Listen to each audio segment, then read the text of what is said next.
Love it. No, boy. No. I'm here for this. No. I've been good though. I have been. Don't look at me that way. I've been good.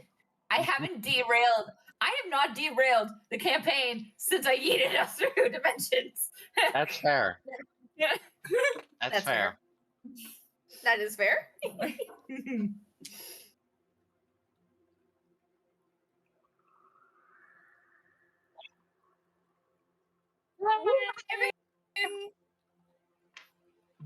Welcome to Judgment Day.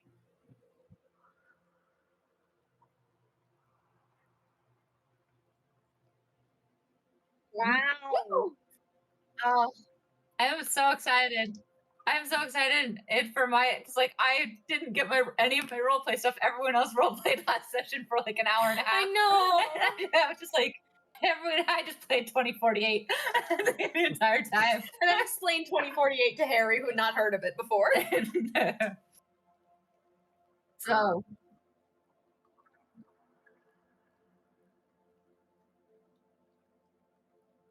do we want me to recap prior to or just the role play? We have the recap of the 2 sessions ago in last episode.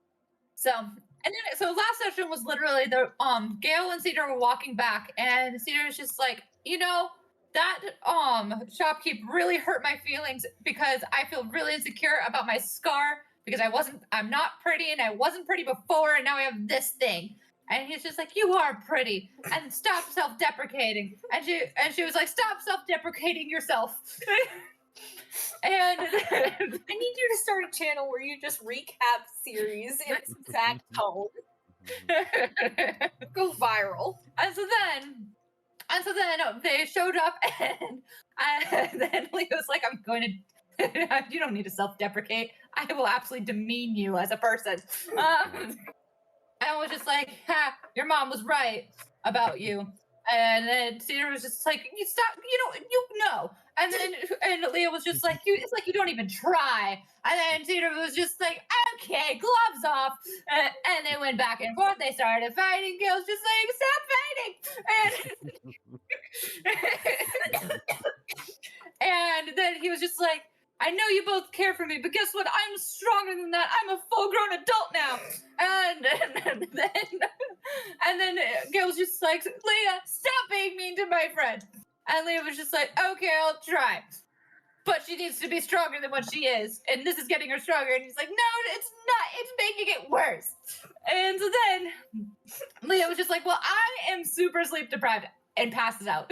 And Leah also got the Book of Vile Darkness and is now attuned to it. Yes, Leah's now attuned to it, which is why Leah was super sleep deprived, because she was attuning to it for the past 3 days. And she's just like, hey, I'm attuned to it. Night. Good night.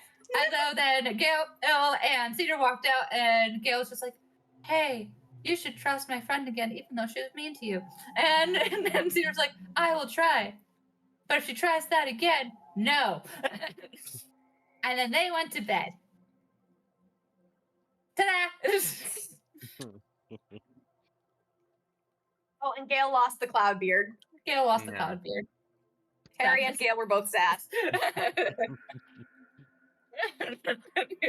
Things were lost that day. The trust between Cedar and Leah, Gail's beard. Just oh.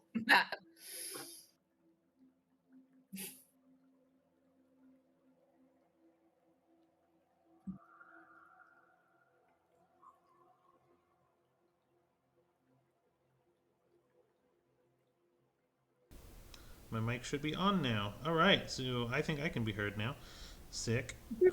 A lot of growing pains this week. A lot of updates to OBS and stuff. So glad we're all here again and together and fun. So we're gonna cut to a back alley, which is I guess 2 weeks in the making for now, where Kittis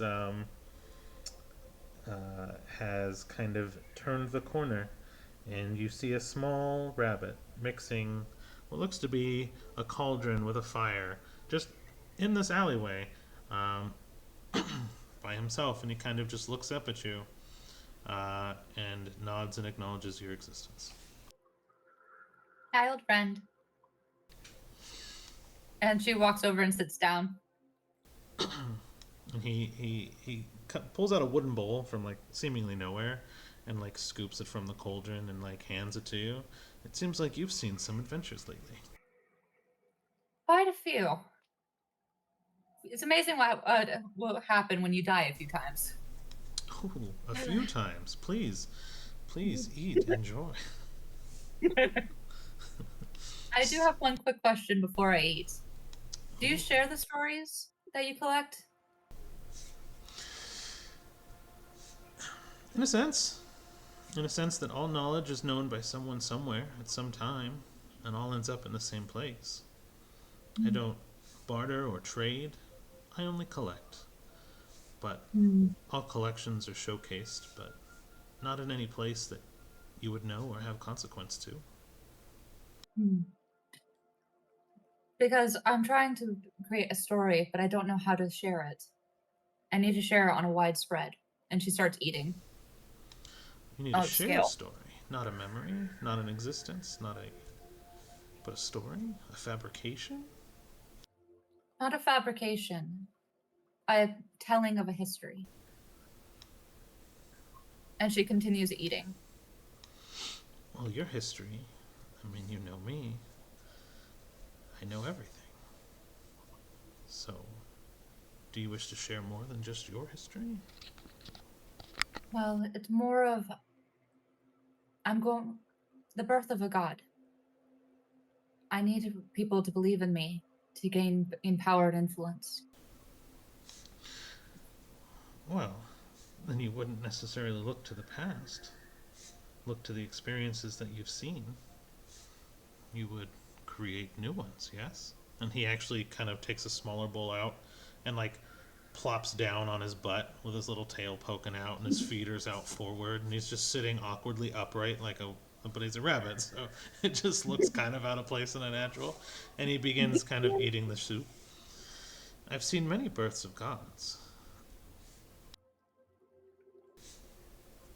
but it's never.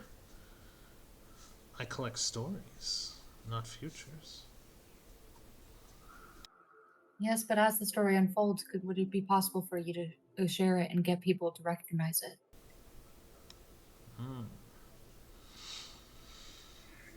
So you're looking to create. What is it that you wish to create? A balance. Basically, a way to keep the gods in check. Interesting. Do you feel you have enough midichlorians for that? Sorry. Going back into it. That was fucking fantastic. Ooh, couldn't hold it back. I'm sorry. Okay. So worst pun on the week Harry's not here. Oh, he was gonna be so sad. He's gonna be so sad. You wish to create balance, a checks and balance between what? Good, evil, chaos, Gods and neutrality? mortals. Gods and mortals. Do you feel gods are unjust? I feel like they are allowed to manipulate as they wish, and the mortals don't have a way to get themselves out of it. The only way out is to create a deal with another god and another god and another god until they find one that's willing to give them what they need. There are gods who abuse that power over them. And then there are also mortals who abuse their power over the gods, over concepts.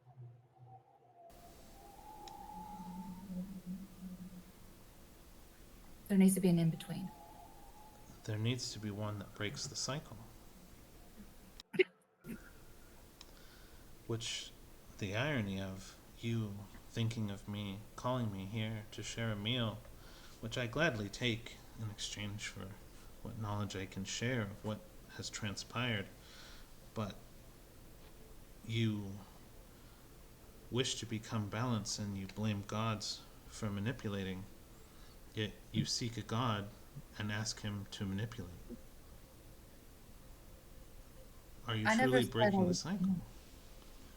You said you wish for me to spread a story and to get people to believe. Is that not... Do you not see me as a god? I can't do it on my own is the issue.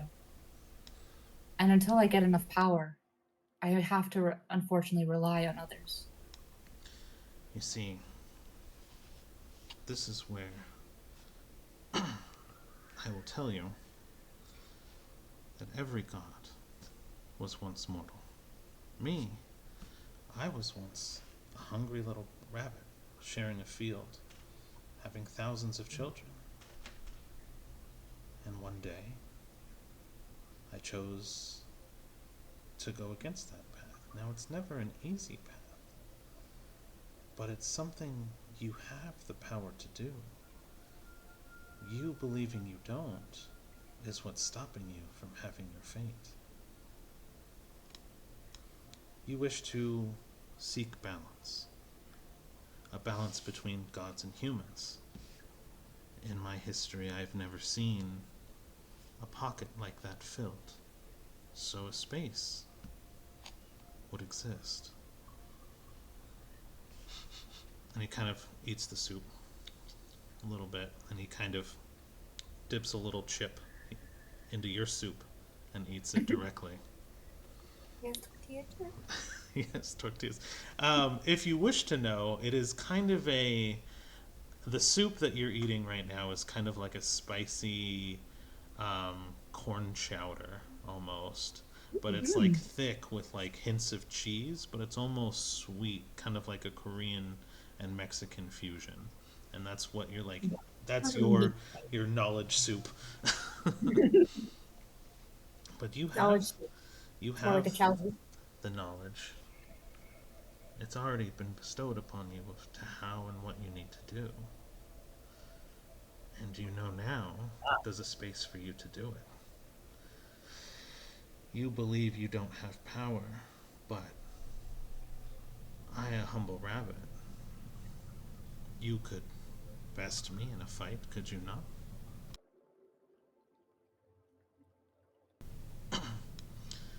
Perhaps. But the question being, would you?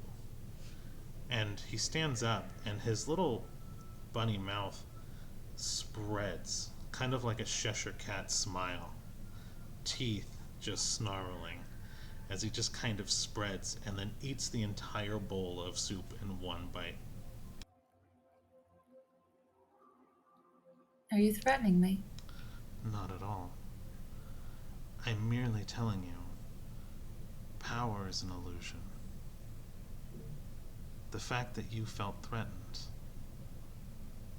means you thought I was trying to best you. You just said you could best me. The scales only tipped when you gave in. If you seek balance, understand that balance is not power. What is balance?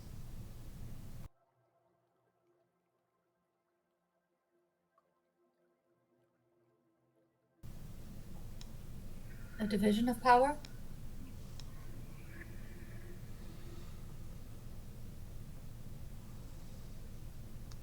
Let's find out. And he kind of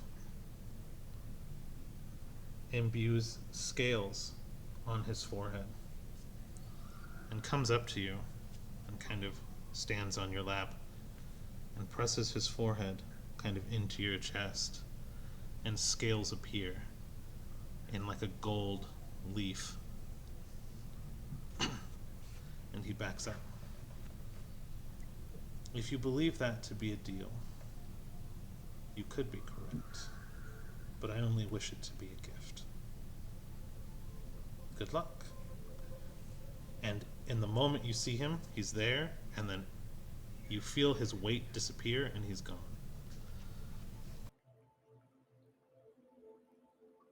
Illusions.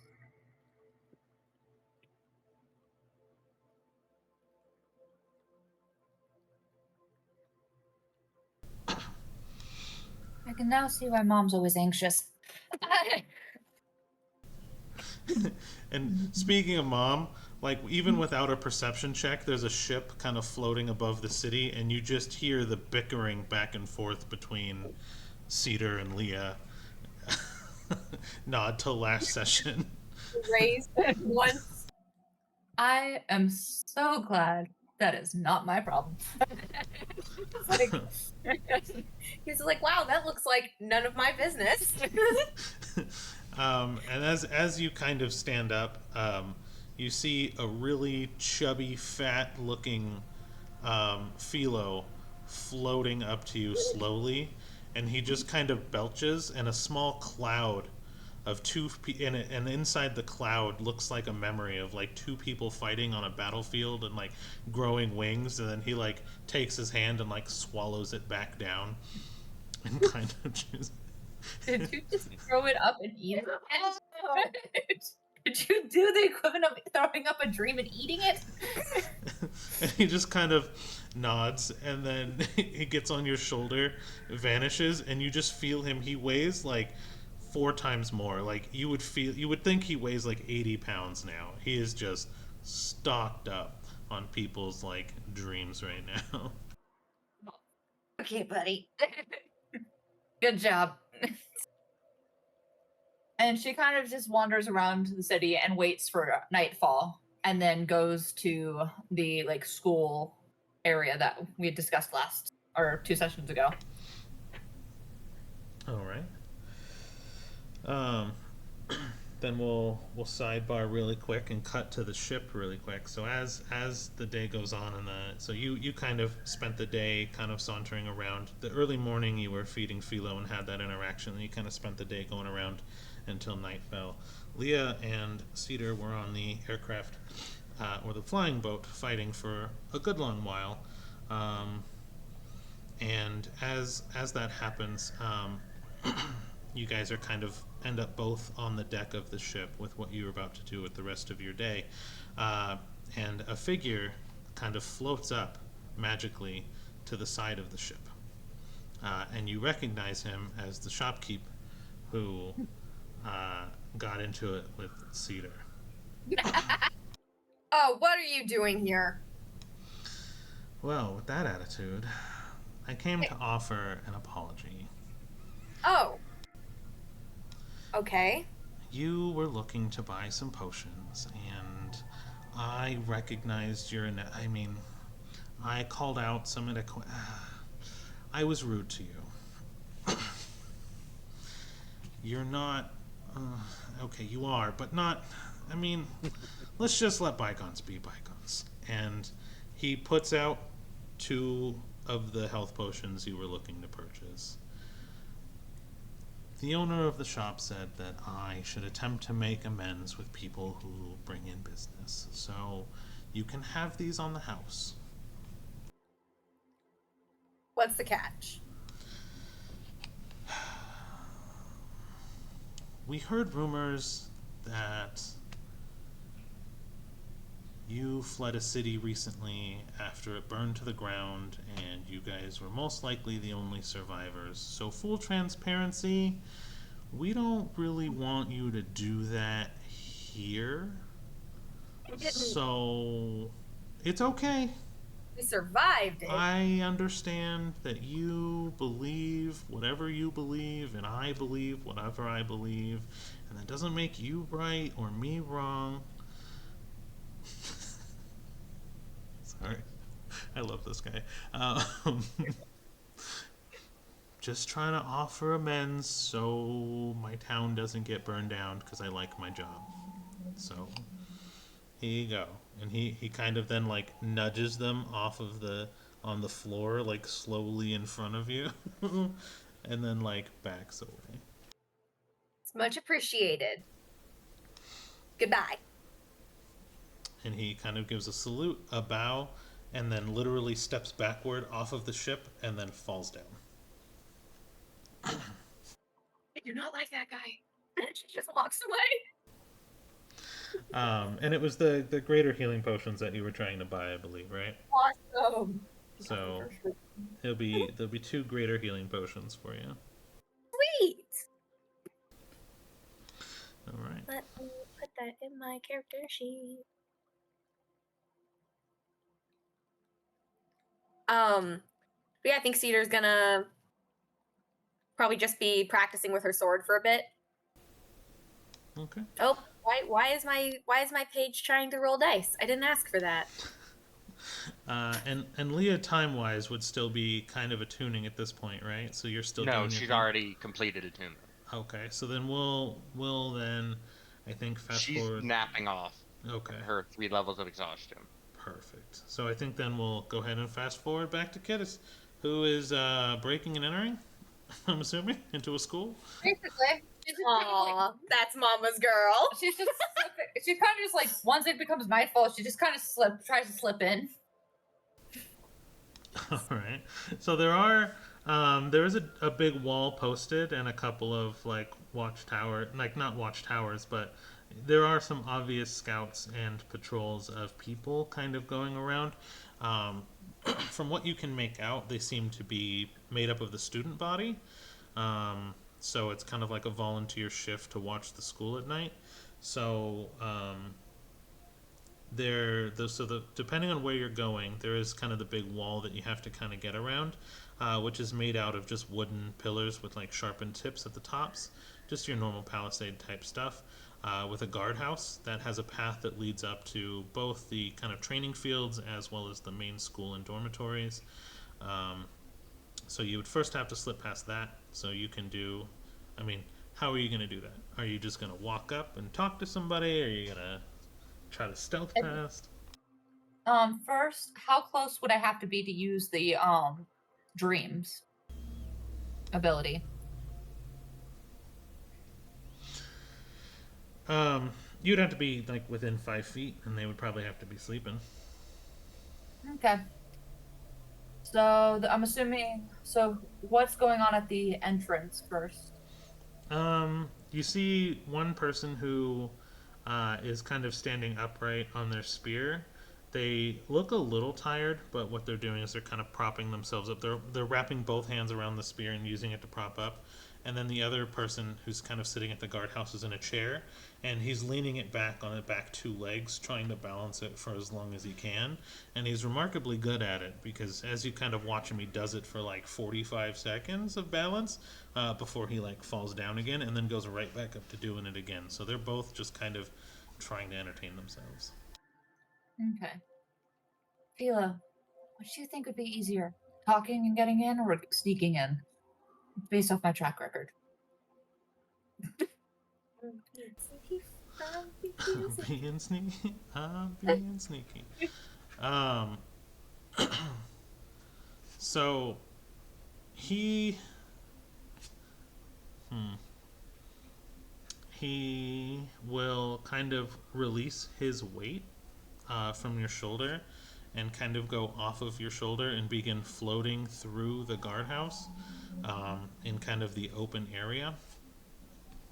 And as he kind of floats along, he kind of turns into a shadow for a second and blends in with the dark and just saunters past without a problem.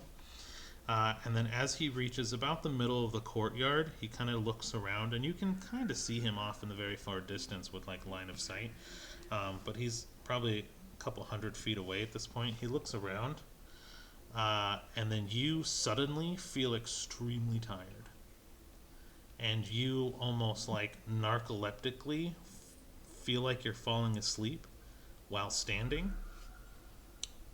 But your dream is you perfectly seeing the courtyard with no people in it.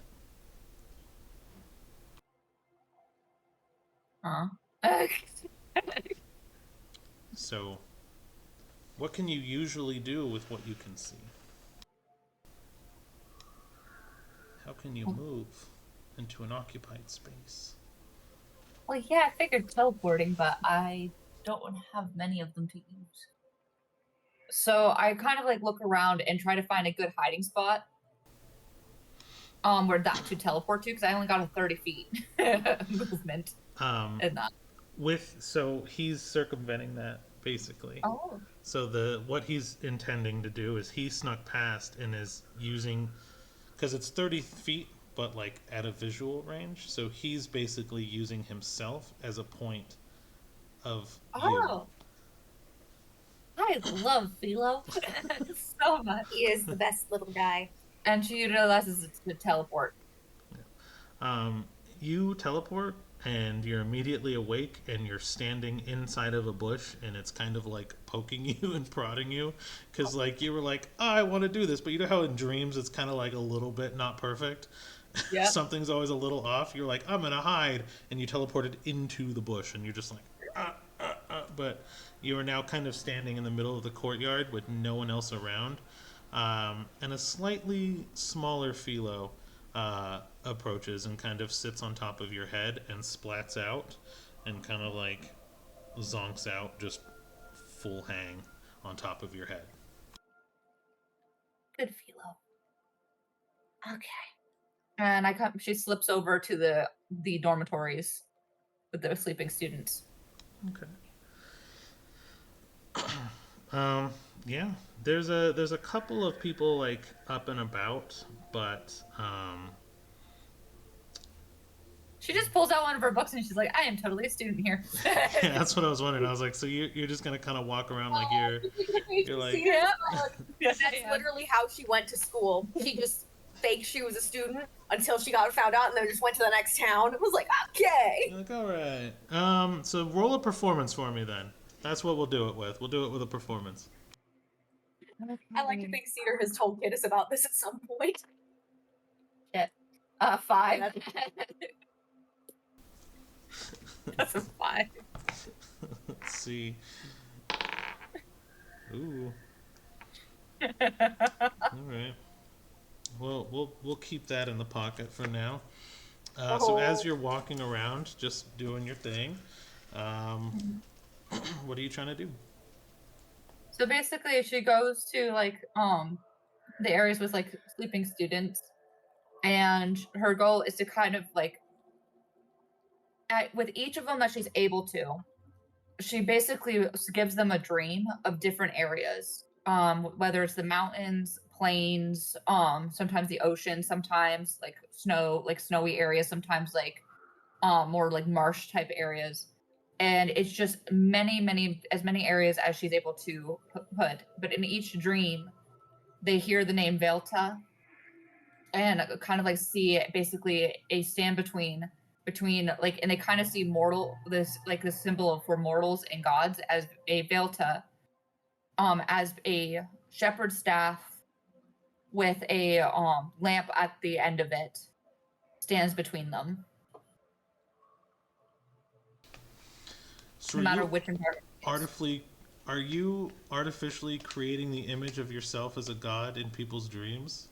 Yes. Dude, that's so fucked. I love it. That is the most Doku sentence that's ever come out of your mouth. Sorry, I shouldn't be swearing as much. That's my one for today. I've never been prouder of a player in my life. Bullshit, Isaac.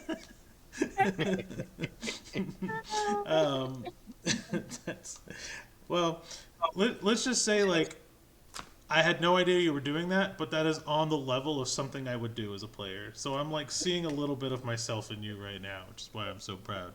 Like, she needs a way to do it. Insert into subliminally into dreams. And you're doing it in the student body too. It's not just like a schmo. It's like someone who's like a learned person. So it's hilarious to me. To get influence and get more people to enter. It's just like she planned this out. All right. So what I want you to do is roll a crap ton of deceptions. Give me 10 deceptions. I'm just gonna start. I'm gonna make up a table later because I love tables. Roll me 10 deceptions. First one, dirty 20. Second one is a 7. Third one, another 7. Fourth one, another dirty 20. Another dirty 20 for the fifth one. Sixth one, 17. Seventh one, a 19. Eighth one, a 18. Ninth one, a 13. And then 10th one is an 11. Okay. So that's a good start. We will go with. Awesome. Figure out what that was. All right. So I'll sort that in a little bit. And the So- last dream she gives is to the professor that her and Philo tagged to try to manipulate to give magic into the bone bomb. Oh no. Okay.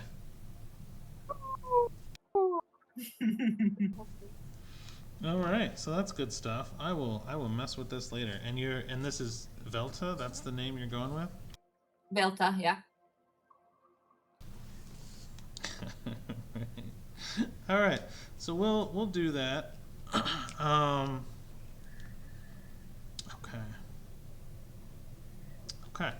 I'll circle back to that now that I know what you're doing as a player. So, beautiful. I'll say you had a pretty successful night. Until you are going to kind of leave, you notice that the scales on your chest are kind of glowing, and you were trying to pretend to be a student there for a long time, just kind of reading a book, and as you were going through, you were just kind of like touching people's doors and like influencing their dreams as you just kind of walk through the dorms on a couple of different levels. And you almost shined brighter as you were doing this. And as you begin to leave, you hear, "Hey, you there. I don't Yes? recognize you. Who Oh, are yes. you?" A young god. Okay. I didn't ask you how much you had to drink tonight. I asked who you were and why you were in the male dorms. I already told you, a young god. Okay, so young gods, just like old gods, can be arrested. So I feel like you should come with me for a little bit until you sober up. And he kind of gives you a strong, like, grab on your arm and tries to start leading you down a flight of stairs. Like, really, really strong. Kiddes pulls out the little from her bag. Do you remember when you gave me the little glass cannon that lets out a bunch of smoke? Do you remember this? Because I planned this. I knew I was gonna get caught. Oh my gosh. Okay. So once we get to an area where there's more open, like where it is like not like a hallway, once we get to an open area where there are hiding spots, she kind of just blasts his face with the smoke and teleports. Okay. I'll say since it's night, he's not seeing what you're doing, but give me a strength with advantage. Okay. Okay.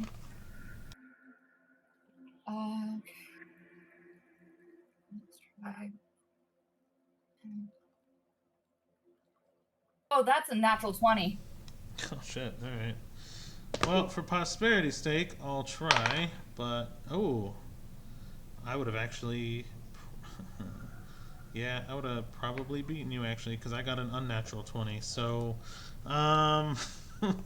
you, by the grace of whatever young god you are, you yank this dude's hand off of your arm, and you actually feel like the bones in his fingers actually kind of snap as like his fingers bend backwards in the wrong direction as you pull your arm away so hard, and he just lets out a scream as like he tries to inhale, and it's like fog fills his lungs, and you just hear him kind of like coughing on like fog machine cannon smoke, and he's just like, and his hands are now broken, and he's just hating life in this very moment. And you kind of escape into the courtyard area. And like before he could even get an eye on her, she does teleport to try to keep out of his line of sight. Okay. I'll say you end up in the same kind of grouping of bushes that you were there before. But he is not motivated to follow you. He just wants to go to the doctor. So he runs back into like another building. But it doesn't seem like he's alerting anybody. He's just like holding his hand as he's trying not to cry. And she kind of like looks at her arm and she's just like, I am a young god. We just overpower someone. She's just like very pleased with herself. She's such a little psycho. And then she leaves. This is what happened when you give kids a little bit of freedom. That's Oh, for real. Now imagine her as the god whose literal defining trait is the freedom of choice. Here we go. Buckle up, entire world. Let's leave. all right. So you make your way out, and I'll just what are you just gonna teleport past the guardhouse, or are you gonna try to find a different way out? Walk up behind them and then teleport in front of them. She will let them see her just randomly appear in front of them, like on the other side. But then she'll just keep walking. You definitely startle them a little bit. The guy kind of like sits his chair down and like tries to stand up a little bit because you weren't there and now you're there. But if you're not going towards the school, they kind of like look back at each other and be like, "Did you see her?" And they'll be like, "No, I didn't see her." And they just kind of start discussing like what magic you might have just used. But they don't like bother you at all. And hopefully when the rumors start spreading because of the treatment plants, they join. Psychological warfare. Yes. I love it. Oh my gosh. But hey, I told you her morals would be based off of what you guys taught her. What did your mom teach you? Breaking and entering. What?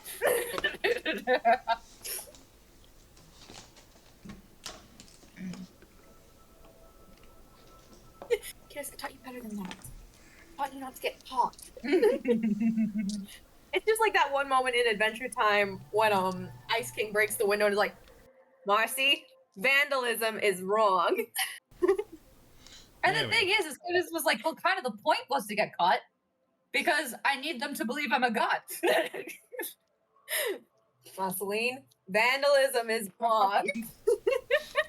In this case, they probably just thought you were drunk and really strong. And one of them did. Right. My mouse died for a second, so I was like, "Oh crap! I can't talk." It's my push to talk is my mouse button, so I was like, "Oh no!" All right, but anyways, so yeah, so I'll say kind of in the middle of the night, if you wanted to, you can head back to the ship or get some rest, or you just kind of wander around. But Oh, I didn't get the bone thing. Oh well, that was more important. No worries. So yeah, are you just gonna return to the ship for now, or? Yeah, she'll return to the ship to get some rest. I'll say it's pretty uneventful. You can feel the air of the ship when you return to be kind of a weird, stale, stagnant type of, as the emotions are kind of running high, and the arguments that were happening. You kind of get like an unnatural, unpleasant feeling as you kind of board the ship again, just because it was so there, it was in the air.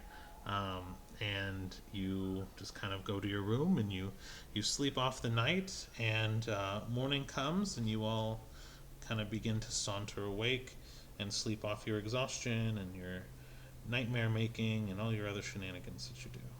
They weren't nightmares. Technically.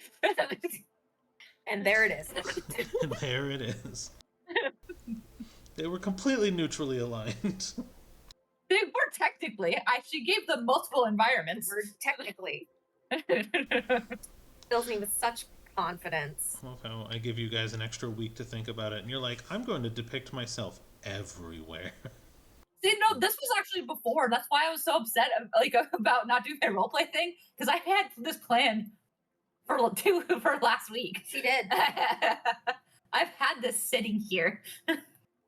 That's why I asked for a school. I get to hear all the plans. Alright. So you guys gonna do an awkward breakfast together? What's your plan for the day? Breakfast. Let's go. Kiddis is going to sit and try to figure out what the leaf on her chest does because why it started glowing. The scale? Yeah, the scale, the leaf. The scale. Oh, gold leaf scale. Okay, I was thinking like tree leaf. No, I got confused for a second. And then possibly pester Leah to let her experiment with the book on the ship. I think when Cedar gets up, she's gonna check and see if Kiddis made it back to the ship. So kinda Gail nothing. was actually awake before all of you guys, just knowing all the arguing and all the iffy stuff that happened yesterday. What he's actually doing is making waffles from scratch, and then you hear popcorn kind of popping, and as he's seasoning it. Oh, And I know then what you're doing. he makes a whipped cream out of milk he bought from the market early morning. With a bunch of sugar, and so he starts to assemble plates for everybody. He stacks like 4 waffles up and covers them in popcorn and puts the whipped cream on top, and then very carefully he sets a single strawberry on each of the stacks, and then begins Together to breakfast. he then passes you guys each a plate, and he's like, I made you guys all together breakfast, and he sounds kind of sad about it. Oh, thank you. Okay, I guess we eat it out here then, because that's what you seem to want. And she just uncomfortably sits down at the table. Morning, Kiddis. Morning. Where were you last night? Exploring. That was vague. I broke a guy's fingers on accident, but we didn't blow up a town this time. That is the important part. But you broke a guy's fingers. Mm-hmm. You wanna elaborate on that? Nope. Okay. Good morning, Leah. Morning. Hey, Kiddis. Hmm? Next time, break the whole arm. Yeah, but the goal was to escape. I mean, hey, looks like you did. So got in, got out. Mm-hmm. That's what counts. Yep. Oh, Although I we probably have. stayed here for too much longer. Oh yeah, no, there's already a shopkeep that I kind of despise. So I have something for you, and she points at Kiddis. Me? Yes. Multiple gifts in a short amount of time. Yay. Yes. But mine's not a gift, mine's a trade. Yeah, this is just like kind of like you see her just like holding onto her bag. I don't want your pets. Okay. You let me investigate the deck, pull a card,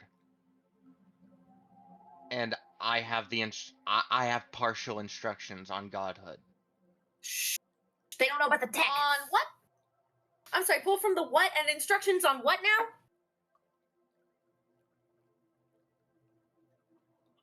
now? No. We'll discuss later, but possibly. Sweet. We're not just glossing over this. No, we're not glossing over this. This is a internal agreement. Kiddis. That Mother doesn't need to know about. I'm right here. And now I do know about it. No, you Instructions on godhood, as in becoming one? These waffles are good, Gail. We're gonna talk about this later, Kiddis. No, we're not. Seer just kind of looks at Leah for a second, like there's no telepathy going on, but you can kind of read what the actual heck in her eyes before she goes and continues eating the waffles. Another contingency. You help me with my book. Done. Okay.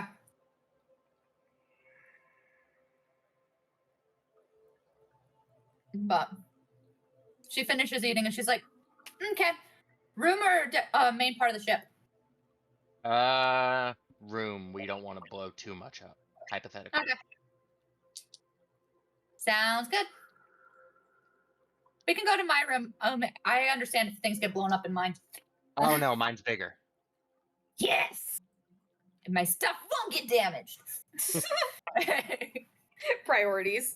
Yep. And you can tell that she was just offering because like she knew that Cedar or would be like, no, you need to be selfless.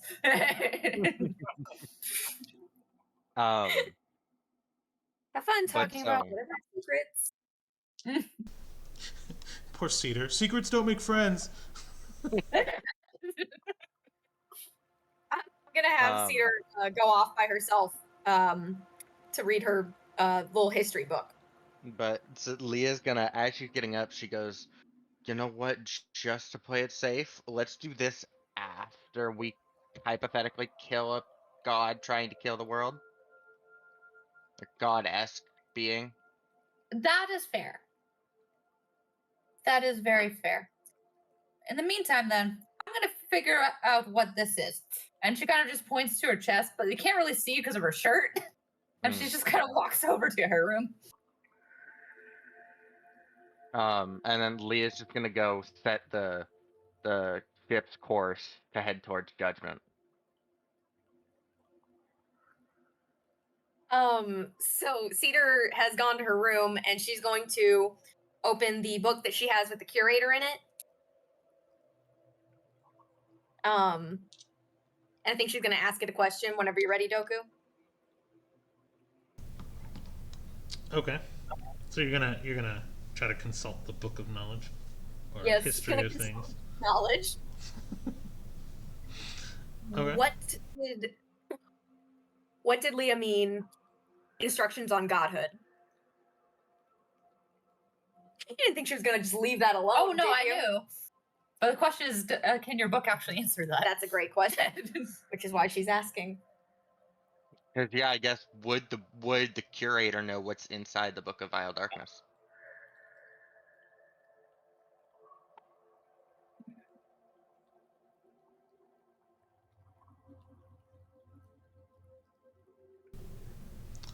Sort of. Hold on.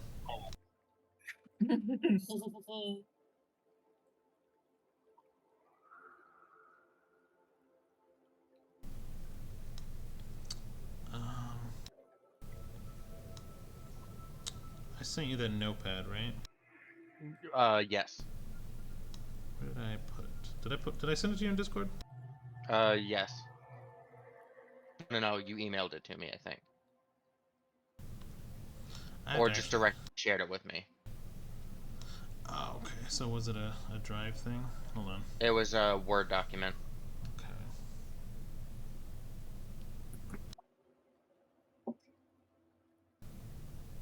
So I'm trying to see at what level the knowledge came from. Because if it was in the book, someone had to have put it there, which means someone would have had to have learned it, which means maybe, but depending on who it belongs to, not. We didn't determine who it belonged to. We didn't determine who owned your first I think copy. I think we did, and I will message it to you just to see what your thoughts were.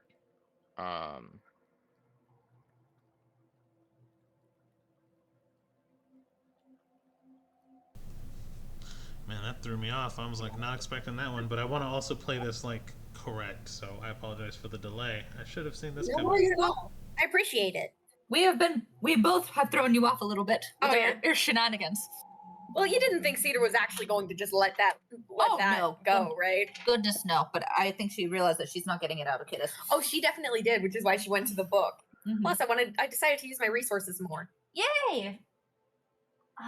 and that book is one heck of a resource. Me sitting here, I'm like, I do use my stuff. I just love this mental Hi, image. Romeo. Romeo, buddy, say hi. Say hi to the viewers. Great job. He's just, I'm tired. What is this?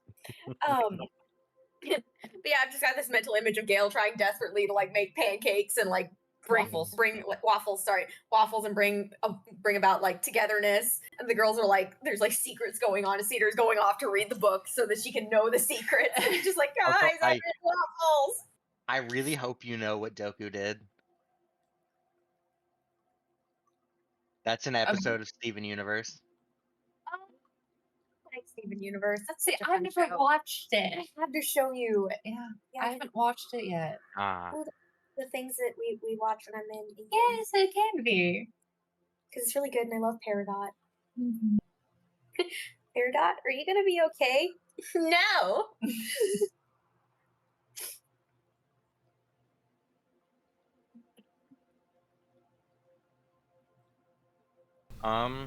Okay, so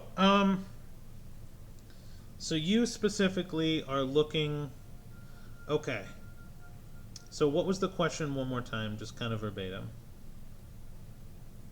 You asked specifically what the What did context Leah was, or what did Leah mean? What did Leah mean by telling Kiddish she'd tell her instructions on godhood? Okay. So you wouldn't be able to get the information in its original form. So you wouldn't have a context for this unless it was written. Leah hasn't gone to the rabbit. Okay. Got it. So, as I understand it, mechanically, the information in the book would have been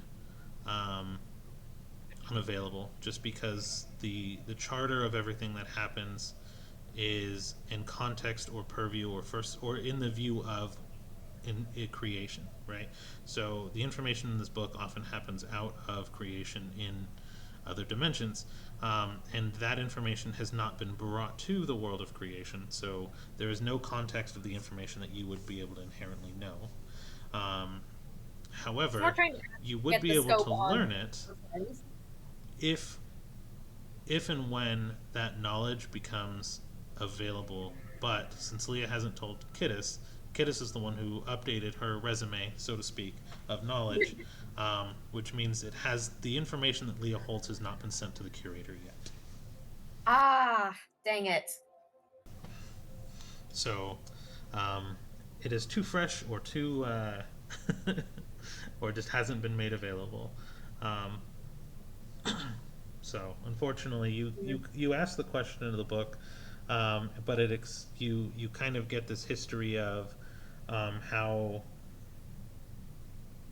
the information wouldn't be available. So that basically what I explained to you is that the context of the information doesn't exist yet, because everything from the curator is essentially done in first person mode of creation. So since it hasn't been shared in creation, they don't have a record of it. And that's kind of what you learn. Dang it. Well, I know something's going on. So as you're kind of doing that, the book is like spinning pages over and over and over, just kind of searching for more information. You feel the ship kind of lift off the ground and begin kind of heading towards a direction that you kind of innately know, and it's towards essentially Leah's hometown. And you're kind of flying back in the direction you guys came. It will take a couple of days for you guys to kind of reach the threshold. Is there anything else you guys want to do in that time? Information and leaf. Leaf. Ooh, can I ask you something real quick?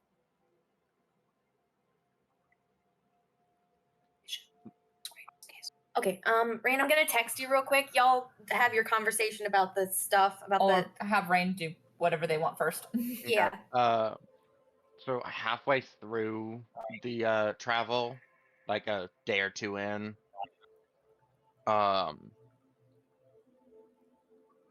Cedar is just gonna hear a massive thud against their door and footsteps walking away.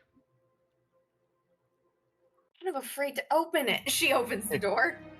And you see a book with like a piece of paper on top, just at your doorstep. I pick up the paper and read what I assume is written on it. This is consider this a bandage so that we can get through this upcoming fight. Then we can hash things out. Oh no. All right. What The is book, the book? the Sorry, a book, hawk just flew over us. It was so pretty. the book reads Tales of the Other One, and it's just like it's when you flip through it, it is specific. It's stories of all our previous fights, but from like your point of view, basically, like highlighting you, What? or not like your perspective, but it's like it's your highlights. It's basically a Cedar highlight reel. Aww.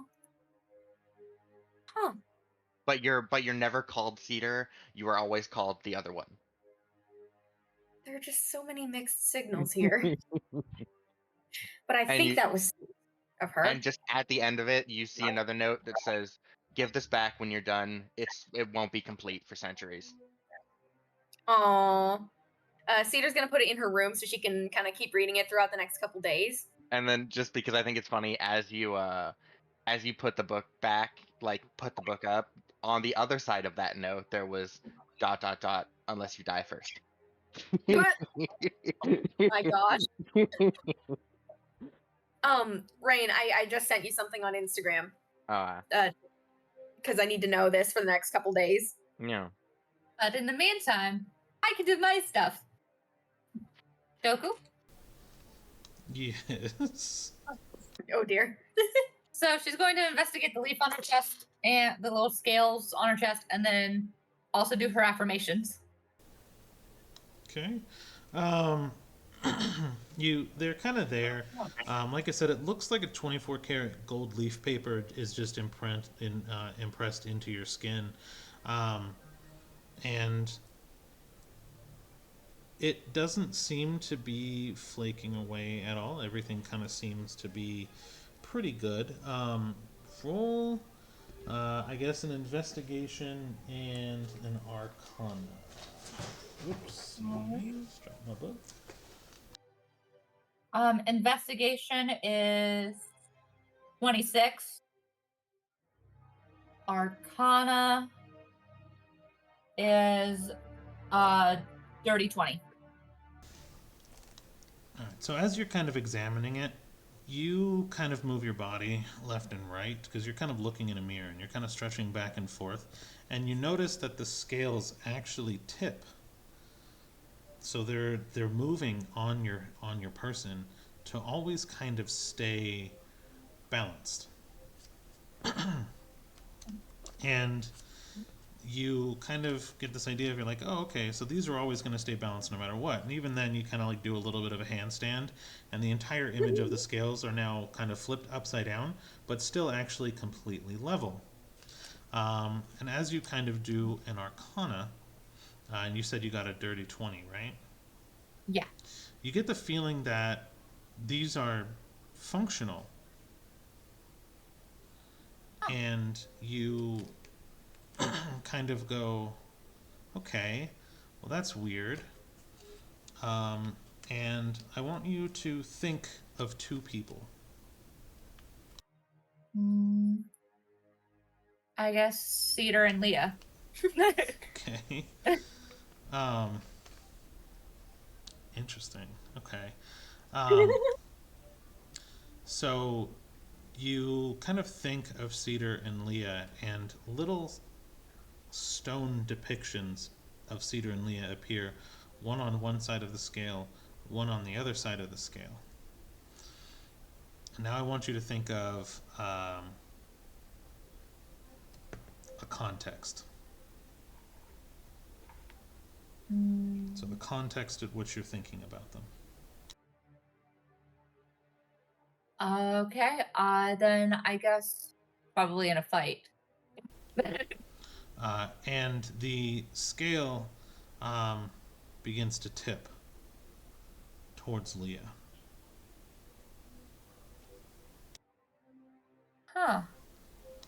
and then both statues disappear, and the scales kind of level back out to neutral.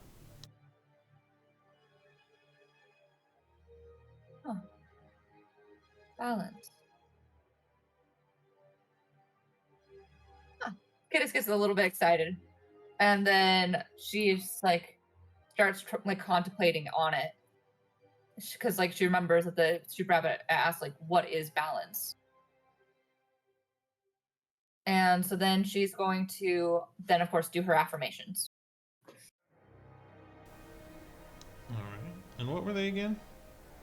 Oh yeah, Roku hasn't seen the affirmations list yet. Oh yeah. Buckle up. This is hilarious. I am a god. I am the chaos of free will. I am the balance between mortals and the gods. I have the power to slay gods. I give mortals this ability to defend themselves.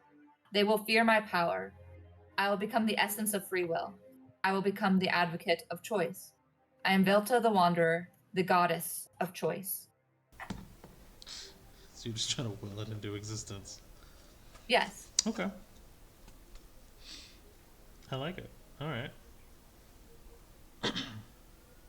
And this is basically what she'll say every day when she wakes up and looks in the mirror. All right. Okay. Hmm.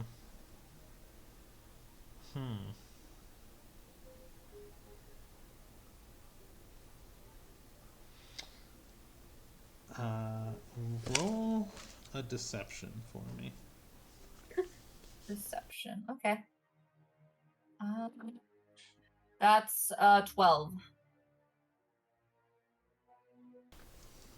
Okay. That's all I needed for now. Okay. Okay. So you just kind of continue that. And then, so you guys do have that 3 days of travel. Are you guys doing anything else on the ship then? That's Sophie. Did you get it? Can do it after the fight. Okay. Now I think she's just gonna kind of do some reading, read the thing that Leah gave her, eventually return it back with a note that says, "Thank you." That's it. It just says thank you. And Kenneth's also going to pull more stuff out of her bag. Okay. Give me 3 D100s. And I thought it was D1000. D1000, excuse me. Thank you for that. Give me 3 D1000s, and we'll switch to Leah. What are you doing? Leah's just reading up reading up over her book, specifically the partial section about God killing. Okay. I think we had written that into it, right? So you're good? Yeah. Okay. That was the God stuff that she was referring to with Kittis was, hey, if this thing knows how to kill a god, we can probably reverse engineer that to create one. Gotcha. Okay. Cool. Then do you need any additional knowledge, or is what we have okay?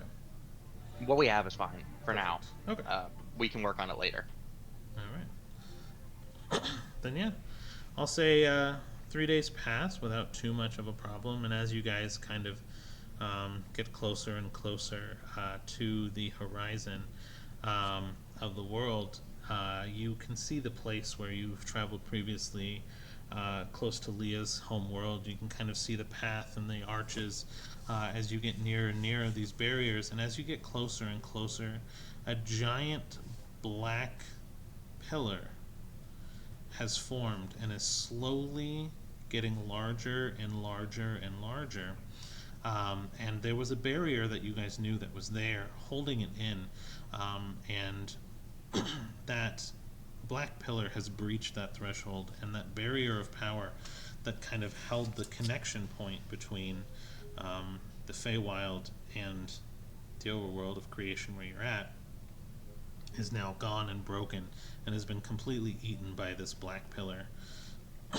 As you kind of get a little bit closer, you see hundreds of giant black tendrils, kind of like octopus, like ink black octopus legs, that are kind of wrapping themselves around the base and kind of going up a couple of stories tall, a couple of 100 feet each, just kind of going up, and it kind of looks like they might be trying to hold the barrier back or open the barrier up, or they're interacting with the threshold of the barrier in some degree, but they exist as you kind of get closer. But ever present is the main stone archway. It is actually getting moved with the black pillar as it grows.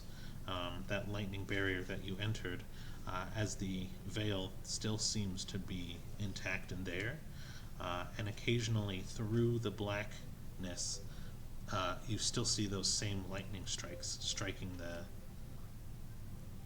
the veil, almost making it a little bit of an electric entryway still. That does not look good. So, I'm guessing we close that. Mm-hmm. Yeah. All right, let's think how to do that, because I mean, there's gotta be something we can do to at least get it started before having to like effectively punch it back in the hole that it came out of. Right? I mean, it would stand a reason. I mean, no, if we just realistically, based off our most recent fights, if we defeat Judgment, the inky blackness should just poof. Yeah. But that's just Oh, going off our last fight. true. We'll not have to worry about that beholder anymore. Mm-hmm. It was very nice of them to bring us back. Yeah. I mean, she technically did try to take you and Gale, so I don't have any fondness for that beholder. Ooh. Sorry, I'm looking at the stuff I got. Continue. Does it lead just goes, I think we just fuck it up. We should build cannons on this ship or something. We should, but we don't have time for that. Right. Well, I know we don't have time now. I'm saying for the future. Oh, Hindsight's 2020. 100%. I completely agree with that.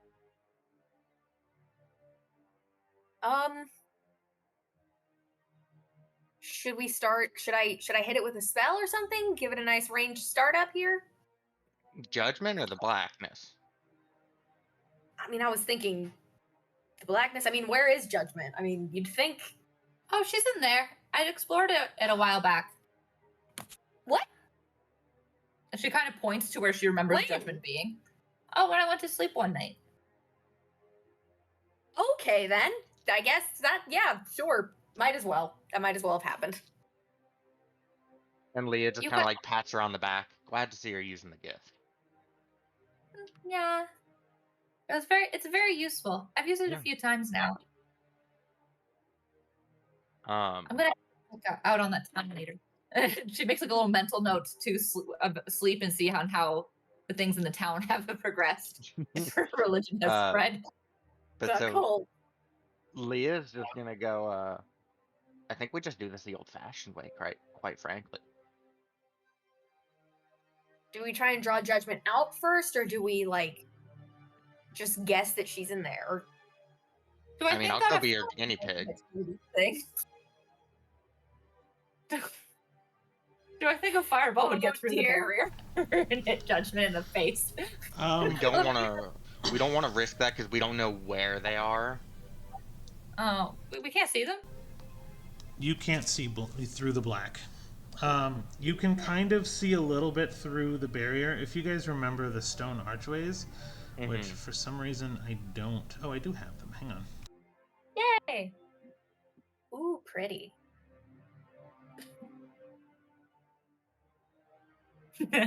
Click save before the boss fight. Mhm. Why do I hear boss music? Yeah, that's why there was a save point back there. So, if you It's guys like- remember this one, I don't have a black Mhm. background for it, but basically, this is the archway that was the veil last time that you guys Yeah. remember opened into Leah's home, her birth, well, not her birth home, but where she grew up essentially. That same archway is there and intact, but it's moving with the giant black pillar. Now, the black pillar you cannot see through; it is just pure darkness, and then you have those 4 or 5 story tall inky black octopus tendrils that are attaching itself to the outer rim all the way around. But this thing goes for miles and miles, and it's taking up where the mountain was the place where it was before that you guys kind of climbed in a central pillar, which was large. This is 10 or 15 times that. Like, you have to think about Wow. like Mount Fuji versus like, I don't know, the Statue of Liberty. Like, it's so much bigger compared to what it was before, and it's just slowly expanding out with this as the.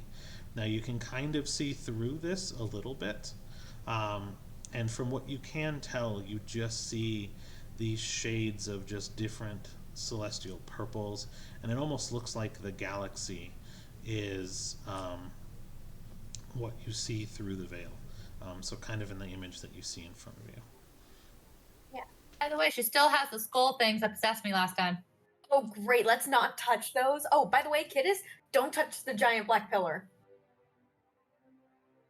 Hmm?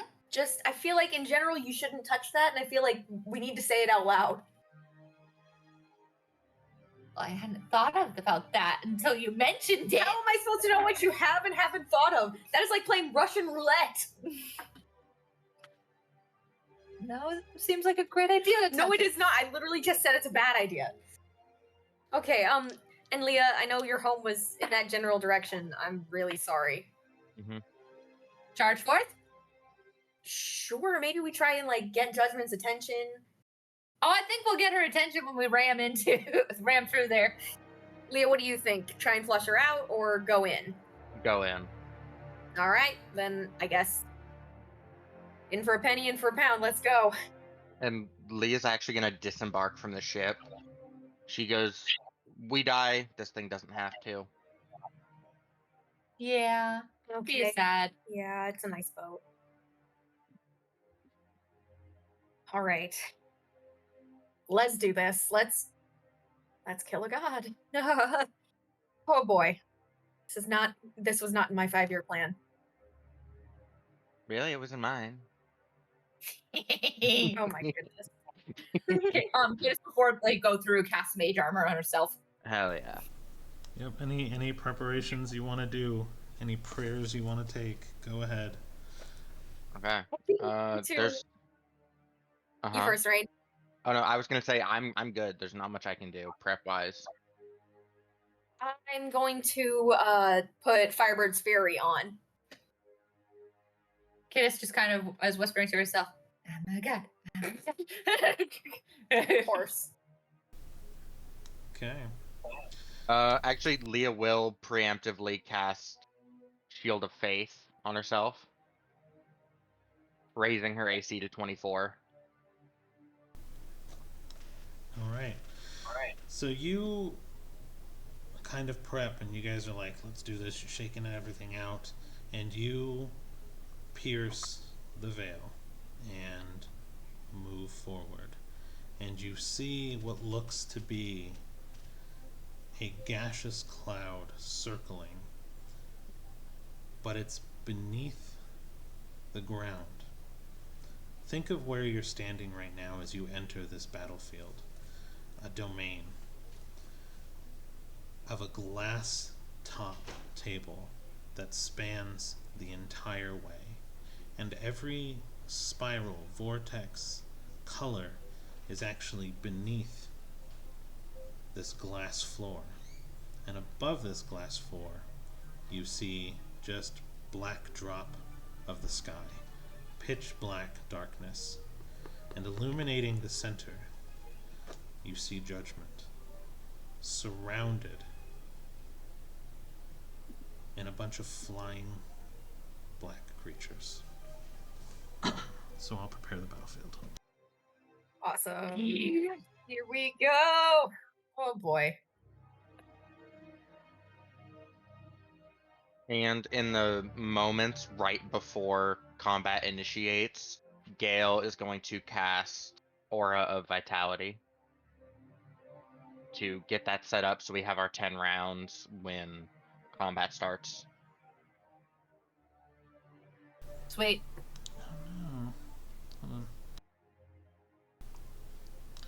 I had all my images saved, but for some reason I can't copy them over.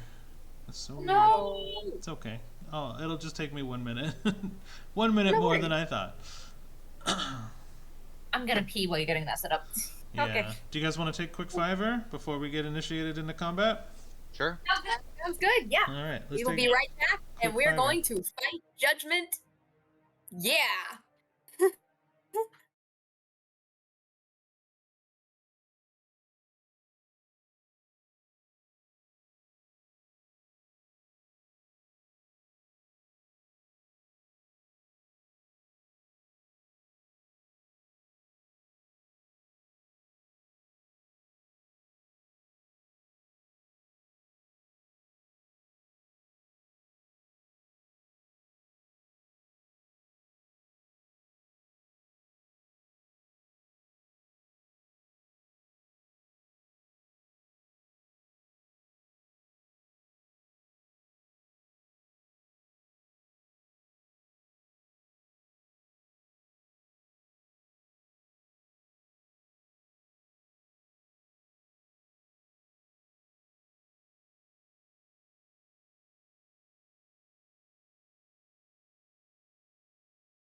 So,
why did we want to do that again?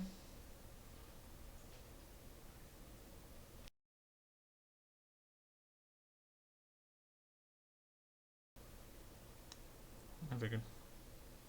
I'm just gonna pee really quick while you do that.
day that I was given the drain powers.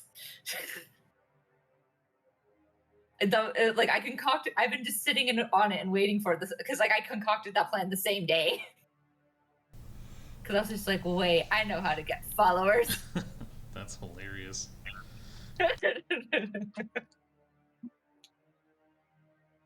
But I'll send you the picture that the shepherd staff in the chat. Let's see if I can get it real quick. I'll see about trying to send that to the chat so you can kind of see what the staff looks like that I got inspired by. I can. Here we go. Albums.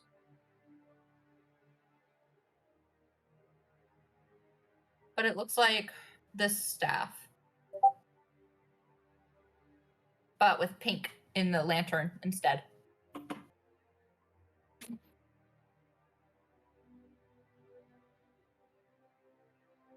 Let's do this thing. Yee. Yee.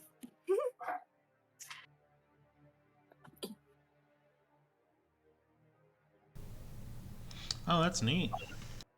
Yeah, I thought so too. That's kind of where the entire concept of this happening originated. I found this like a while back, and I was just like, "Oh, that'd be a cool thing." And I'm like, and then the stuff happened, and I was just like, "Yeah, no, she's on the path now." The choice tree has now gone down, diverged into that path. Because there's quite a few different paths I had created for her. But anyway, so I thought it was neat, and I was like, "That's going to be her symbol." That is specifically just with pink in the lantern. All right, let's go. I'm so excited. I'm so excited. Okay, so again, what you see is Judgment standing there. I have the images off to the left-hand side so you can see them in a little bit more detail of what they are. And you see, looks to be a little bit of an effeminate figure with just tattered, ragged robes, with dark wisps of magic coming out of her core, out of her eyes. Just a book floating next to her. You get a sense that she's looking deep inside of you, but there are no eyes to speak of. Only cackling minions. Looks like crows, birds, with skulls for heads, just laughing and laughing as you can hear the chittering of the teeth, just chomping down like they're about to eat. As the world begins to swirl around underneath your feet, the only thing you feel is flat, even ground, like you're walking on a glass bridge. Judgment staring you down. Roll for initiative. Hey Doku, What's up? can you give me a range of 10 numbers in between 1 and 100? You want 10 numbers between 1 and 100? Like a range, like think like 21 to 31 or something like that. Okay.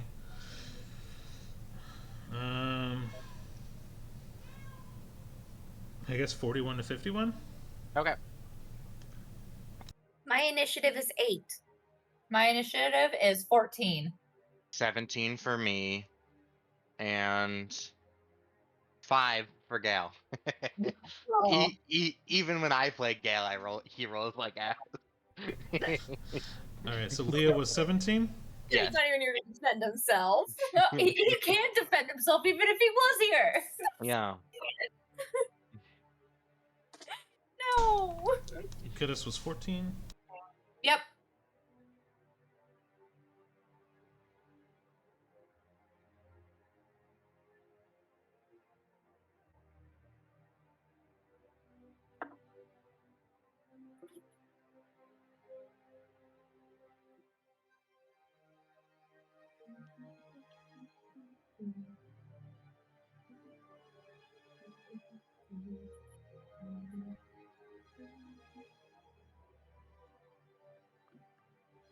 So excited. We're gonna fight Judgment. And hopefully not I. Hopefully. Yeah. Let's find something for this. Let's see. What I you didn't mean to do doing? that. What you doing?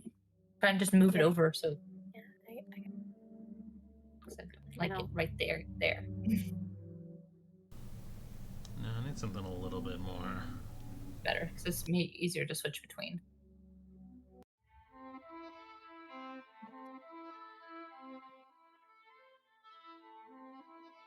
And then just in case, I'm gonna say I brought 4 manticores with me, if that's alright. So, they didn't listen to you. Okay. You ordered them to follow you through the veil, and they looked at you and said, "We're too evil to face judgment." Fair. Fair. Sense. If you make it alive out, we'll follow you forever. And they just Hell kind yeah. of cackle.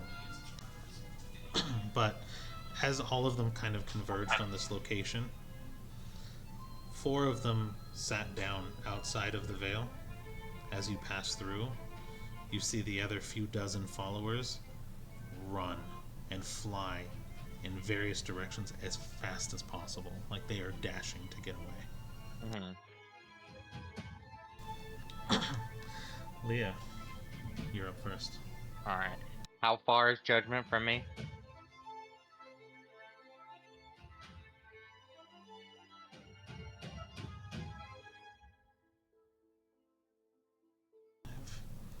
85, 90-ish? Fuck. Alright. Do I have anything with range that far?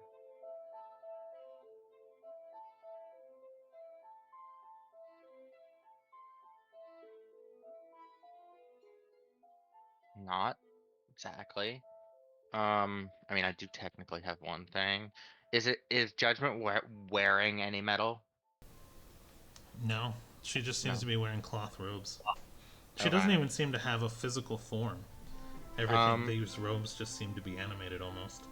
Then I will run 30 feet straight ahead and dash as well. So I will get 60 feet up, so about there-ish, yeah. Okay. At about 30 feet, you feel what feels like the ground fall out from underneath you. And the party, what they witness, is Leah fall below the surface.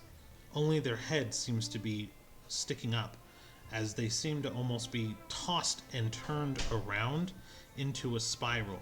Roll a dex for me, a dex saving throw. Okay. Nat 20 for a 29. Perfect, okay. So you feel yourself being tossed around, just torn. Jagged rocks seem to be jabbing into your sides. What feels like broken seashells just splintering into your skin as you get kind of whipped around in a half circle. You manage a dex save. You catch yourself on just what feels like a rock, but nothing is there in front of you as you pull yourself up and are now moved here. You take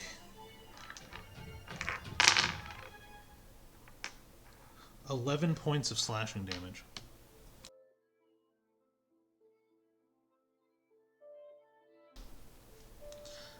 And I will say that that was your movement. When you went to dash, your foot dropped out, and you didn't actually get to continue your dash action.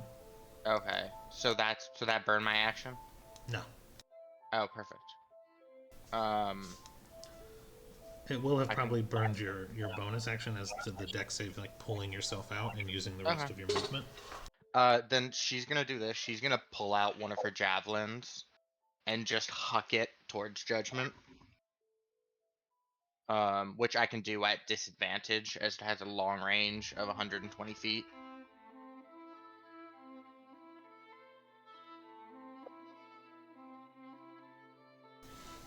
Which that is a 24 to hit. So you're throwing it at disadvantage? Yes. How far can you throw that? 120 feet at disadvantage. Okay. And you still rolled a 24. Yes. All right. Or, 14 plus 10. Okay. Nice. Yeah, that'll hit. There's my d6s. That is 18 points of non-magical bludgeoning. Okay. And, I guess technically I can do that again, right?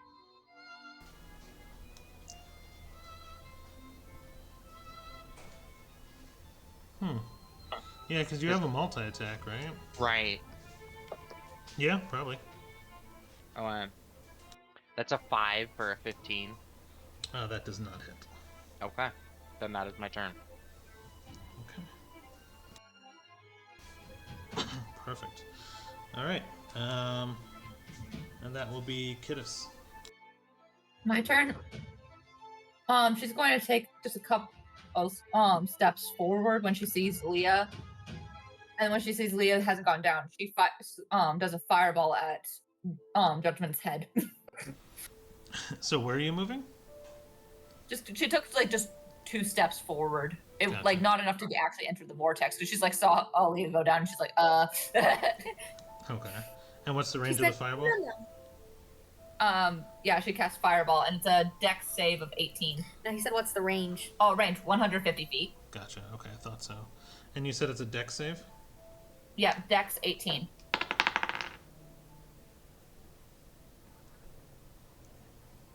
Okay. So meets or beats. And if you Okay. if you position it like right in the middle of these 4, you could potentially get all 4 of these guys Oh yeah, all those little birds. because you have a Oh, 20 yeah. foot radius on it. 20-foot radius, so yeah, it kind of just hits Judgment and tries to get those guys, if that's possible. Collateral damage.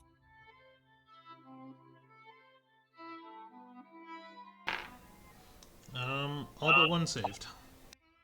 Alright, so the ones that saved take 14 damage, the one that failed gets 29 damage. Nice.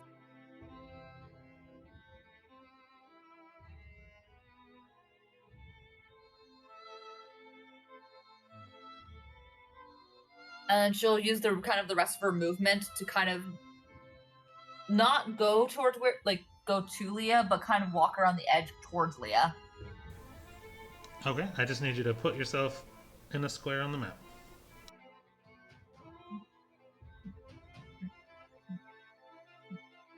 Possibly there?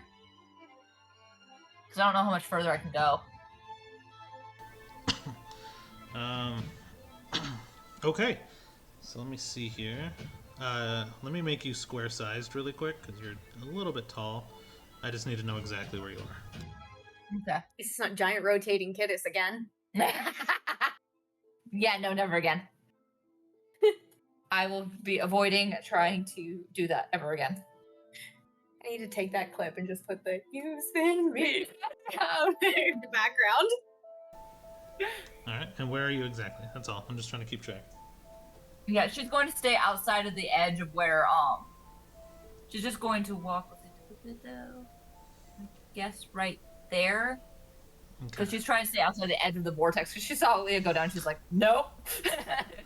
No worries. He Okay. learned from the first 10 gravity well. Yeah. Everyone kind of also sees it, but Kittis has the same effect.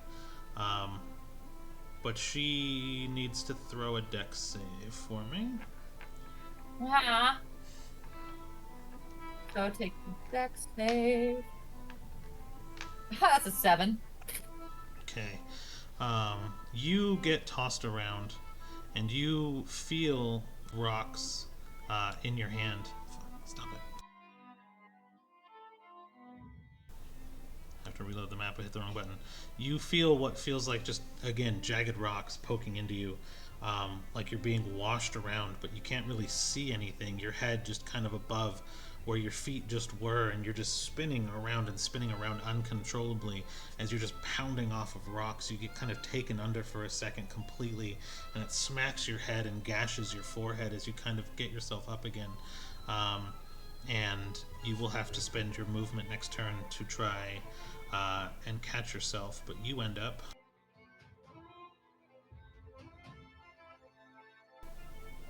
about right there as you, again, are just kind of floating around, and you will take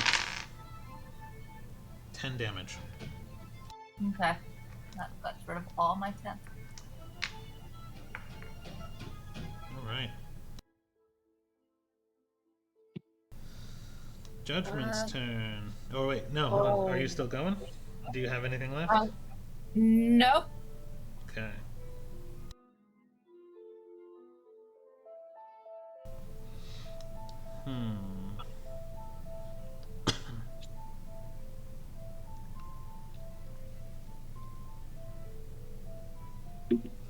Do I want to do anything crazy?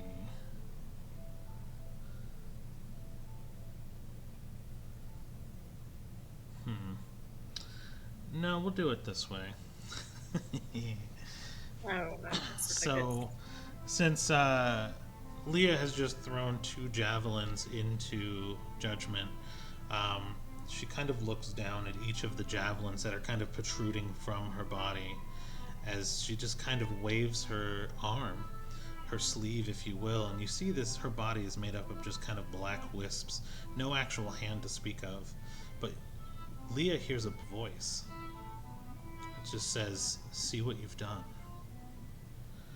And Leah's eyes kind of go black for a moment as you get images of all the evil things that you've done in your life, the things you've done to hurt people, the punches that you've thrown, basically the things that were kind of seemingly immoral, and the things you've done to kind of hurt people, and your attitude. And what you've seen too is images of other people and how they were affected by your attitude and your rudeness and your sadness.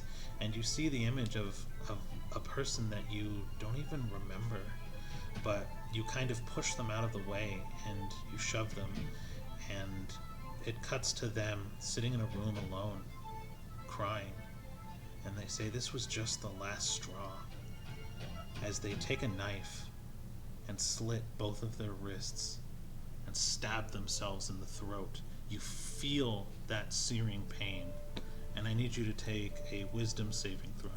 Okay. Damn, you did not hold back at this one. Whoa! Nope. I like dropped my sewing. 29. Oh, it's the most grandma thing you could have said. Oh, you know what? Half damage for 32. Holy shit. Psychic damage for what it counts.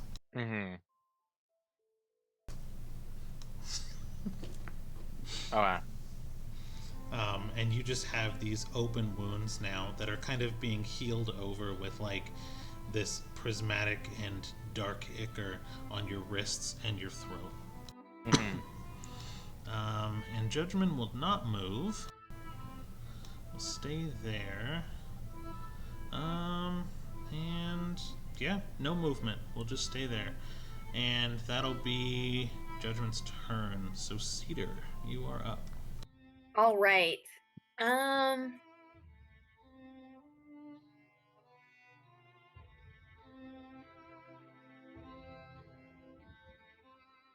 I'm going to try Tasha's Mind Whip.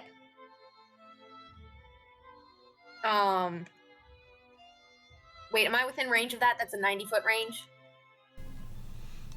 You'd have to move up a little bit, but Okay, like 2 squares up. yeah, you can move 2 squares up. And I'm going to have Cedar kind of hop off the kind of ground platform that they seem to be on, and have her kind of hover fly in the air. Okay. Because she saw Kittis and Leah go down. She's like, well, this floor is not to trust. I don't trust the floor today. Okay. And then she is going to cast Tasha's Mind Whip. So, yeah, that is an intelligence save of 16. Saves. Nah. Okay. Well, she's gonna take half of the damage, but then not the other spell effects. So sorry, Rain. I was trying to get Leah a little bit of boost there for her next turn, but You're fine. let's see. 8. Okay, so 4 damage, and then Okay. for my bonus action, does this count as nature? I mean, technically, space is nature. This is not nature. You Dang are it. you are so far away from natural nature right now that you feel out of place. I'm just gonna try and hide anyway. Like, it might not be perfect, but I'm gonna try and make myself very not seeable. Oh, I'm gonna for my bonus action, I'm gonna use camouflage.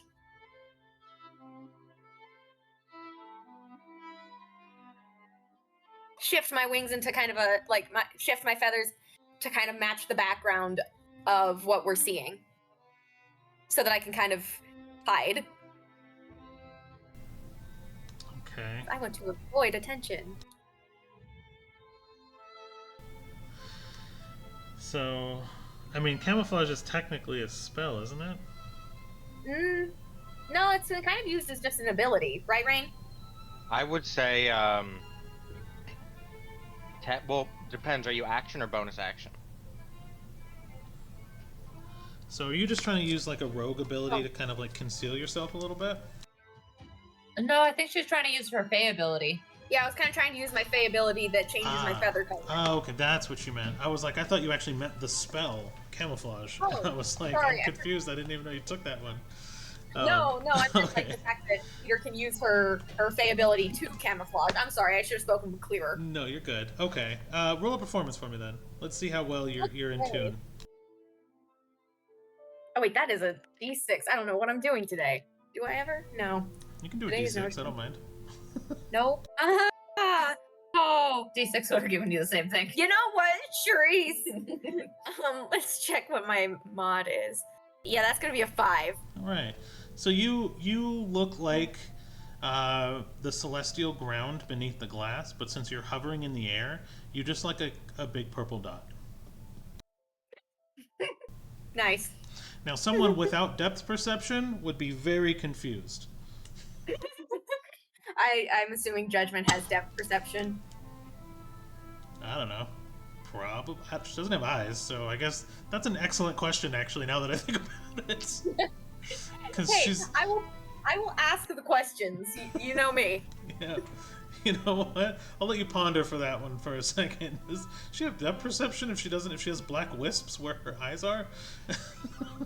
Why can't I move my eyes? Is this an internal monologue? All right. I will say you made the attempt. No problems. Is that your turn then? That's my turn. All right. So I guess it'll go to Gale. So Leah 2.0. Yep. PC Gale for me. Alright, he is going to pop up a spiritual weapon. 60 feet. Yeah, he will pop up a spiritual weapon about 60 feet. So right in the middle-ish. Preferably towards this left creature. So 60 feet. Hold on. Let me check. Yeah.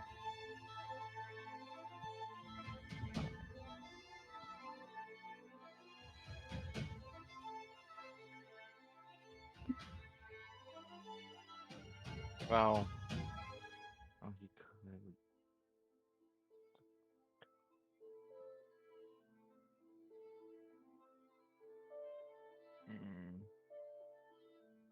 Okay, wait. I'm gonna redo my turn order with that.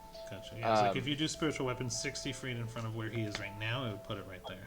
Yeah. Okay. So he's going to, with his wings, pop up in the air, move about 60 feet to get towards Leah and Kittis, but again in the air.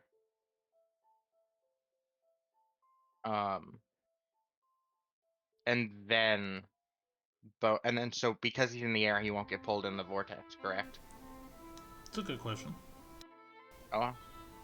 I'll let you move. Yeah. And then from here, if he were to 60 feet, where would it put it?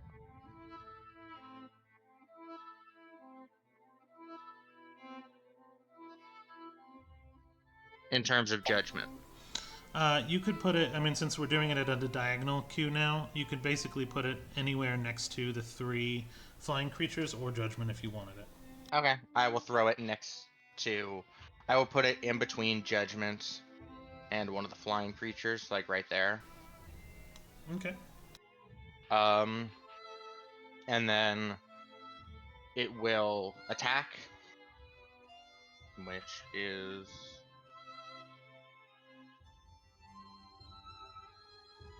+8. Nat 20. Nice. Okay.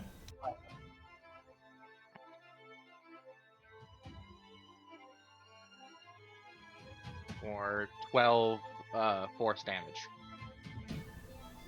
And you're doing that to Judgment? That is going to the small creature.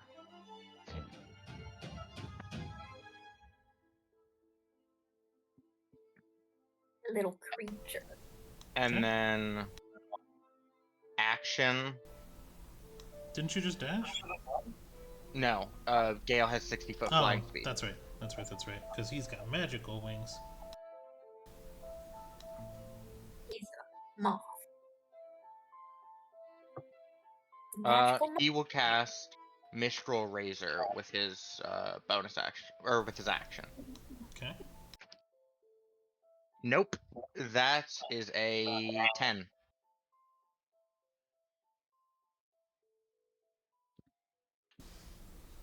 Okay. So that is his turn. Perfect. So then I guess back up to mine. Nope, minions. Oh, nice.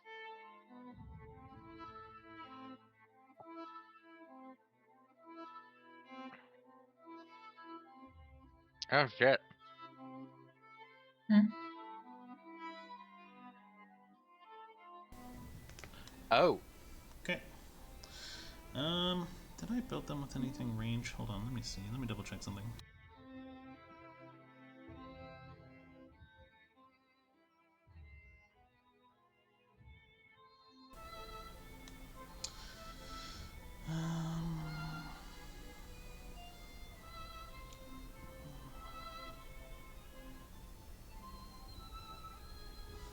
Yeah. No. I forgot they do the thing. No, I don't want that thing. I'll just cast it till it works. How about that? I need at first I need 1 intelligence saving throw from Cedar. Okay, that should be. I hope that's good for me. Let's see. What is my saves? Saving throws. Okay, I should Hopefully. hopefully be okay. We're gonna use the pretty dice Tara gave me, Tara. Don't fail me now. 18. Okay. Roll another one. Because he said he's gonna This roll. is happening 4 times, yeah. Okay, that's 26. Okay. Roll another one. 13. All right. What's your highest level spell slot you have available? A 3rd level. Okay. You lose 1. I don't like that. So you have this sick feeling as you're flying through the air, and you just kind of feel like this cold hand touch your chest and pull out a piece of you, and you see this blue energy, this little cloud, look back at you almost with a sad face as it channels through the skull. He eats it, and it comes out his back and flies directly into Judgment. That's not good. Oh, I don't like that. And since she doesn't need any more right now, the last one will not do that. And that'll be the minion's turn, and it'll go right back up to Leah. Love it. Leah's gonna shout out, Kittis, help Cedar with those things. Gale and I can handle this for now.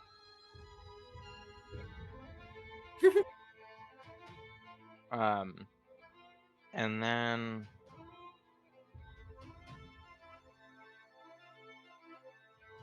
she's gonna try to move deeper into the closer to Judgment. Okay. I just need a direction. Northwest. Northwest. Show me your path. Just like a straight diagonal, like here, here. Okay. Same thing will happen. Alright. When you hit about right here, you will get caught up in this torrent of just spinning. And the same thing goes to you where you're just like spinning and you're out of control and you feel what feels like a wall of just rocks that are rounded and you dig your hand in to try to grab it. Roll a dex save for me. 28. Okay, 5. Ooh, shoots. 16 damage, Damn. but you pull yourself up and you're standing right here. Okay.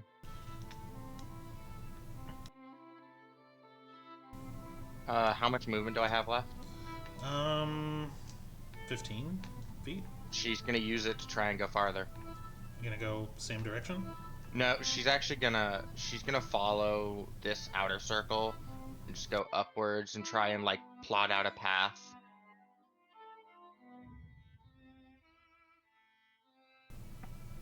Okay. Yeah, the ground remains stable under your feet. I mean, you're hesitating the way you walk, so you seem to be kind of going a little bit slower. But you maintained. Okay. And she will use her action to pump all 40 points of lay on hands into herself. Okay. And do I still have my bonus? That's movement. Yeah, I'll say you can. Okay. Because your dex Then- save was really high. Then she uses Stone's Throw at Judgment for a 21 to hit. 21 will hit. Okay. I need a strength save, 16.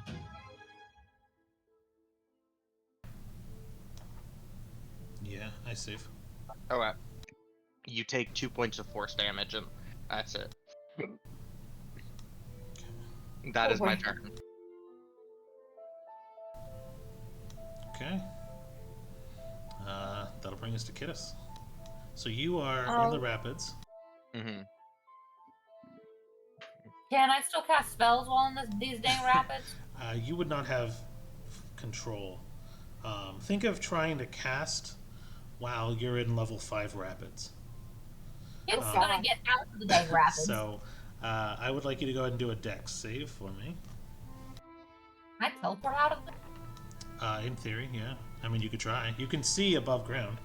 You just have to. You can certainly try. You could tell me where you would teleport to. She would teleport out, probably to the right. Okay. So you said Basically out. get all the and- rapids.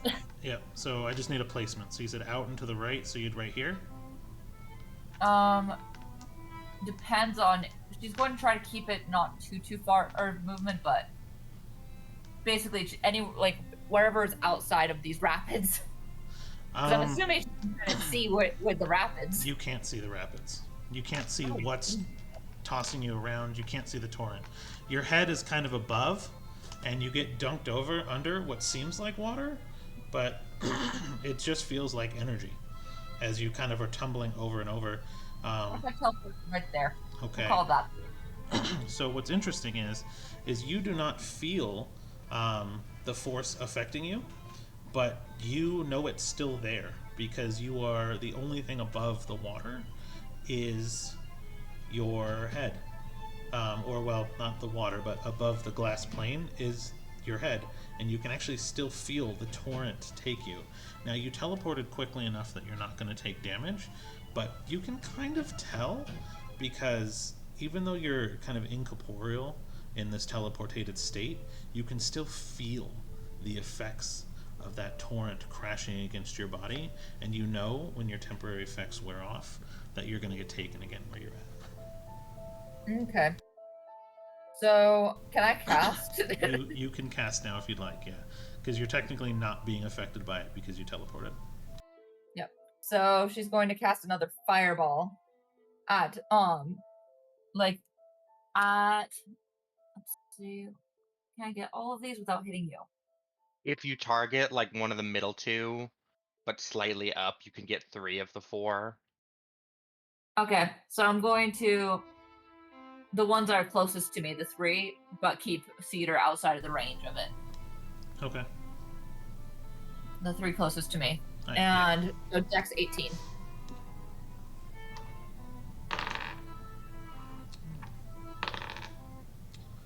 Two save, one does not. All right. Then let's see, 18. Oh, that's a low roll. Let's go. 18 divided by 2. So the ones that don't save take 9. The one that failed takes 18.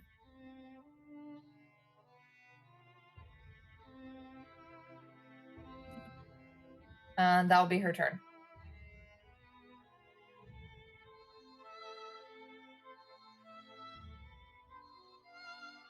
You guys are making me math. All right. So Judgy is up then. Judgy. Judgy McJuggerface. Let's see. All gods were mortals once. Was she once a mortal, and was her name Judy? Karen, definitely. Karen. Yes. Let's see. Fighting Karen.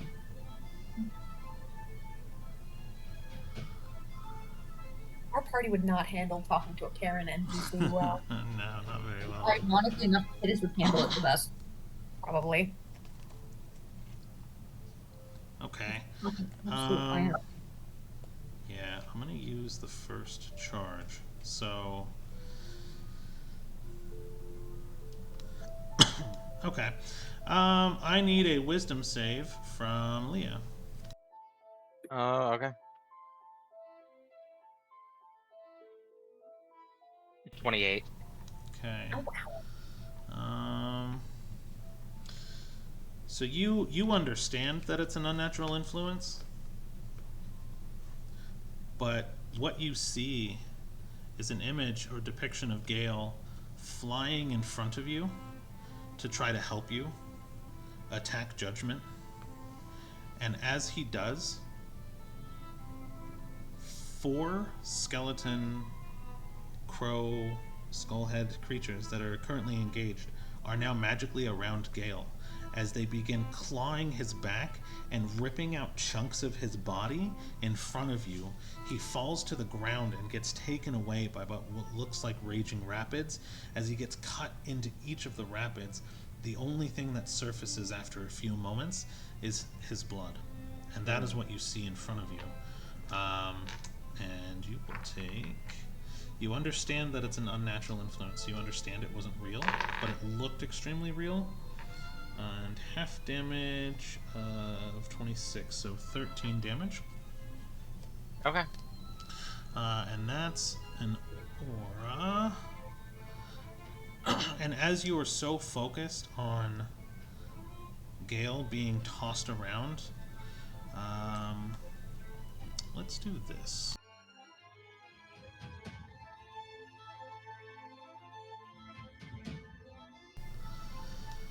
A beam of what looks like spiritual energy flies directly into you. And I have to hit you. What's your AC currently again? 24. Okay, yeah, that hits. That's 29. So a black beam of energy actually directly hits you.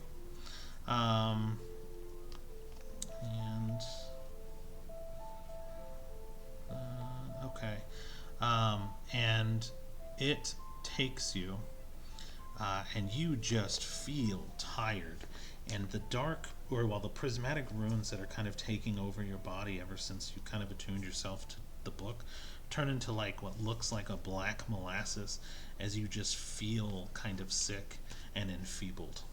Mm-hmm. um, so your damage against Judgment is halved, Mhm. and at the end of each of your turn, you can roll a Constitution saving throw. Okay. Would that also constitute now? So Or wait, you that's will. right. It's Judgment's turn.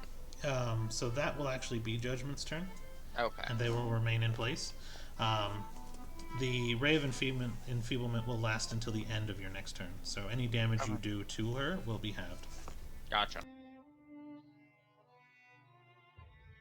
Okay. Did I? Oh yeah, and I did tell you that the damage from the halving of the 13, right, from the gale. Yes. Okay, perfect. Then yeah, you're up. Perfect. Well, then I will, following this pattern, I will walk behind Judgment.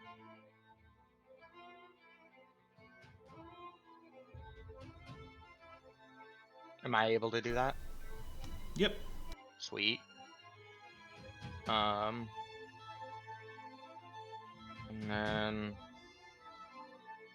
well, okay, so Ray of Enfeeblement is just like range based, or is just strength based damage, correct? I believe it's just half.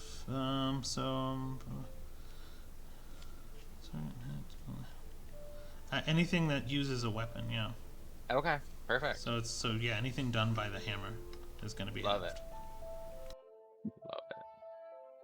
I am going to,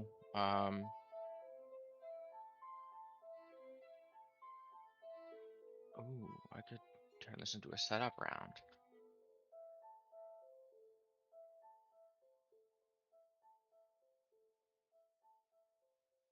Huh.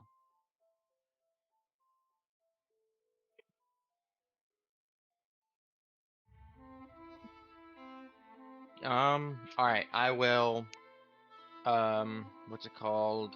Inflict wounds. First level. Okay, 27 to hit. that'll hit.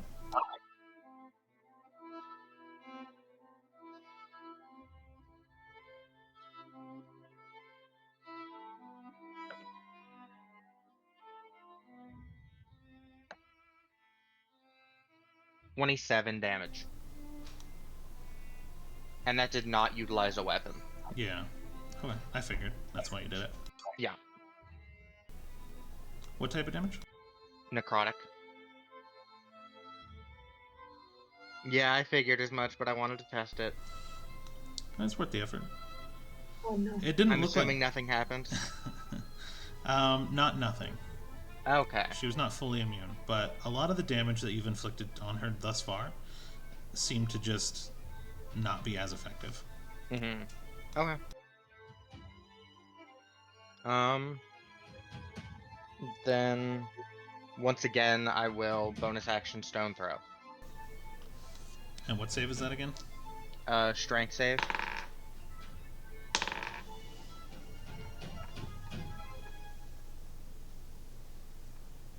Interesting. Mm. I don't save, actually. Oh yeah, so you get knocked prone. And take 8 points of force damage. Perfect. And that is my turn.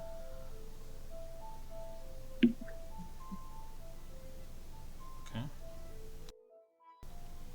So you get prone, not knocked. Right. Okay.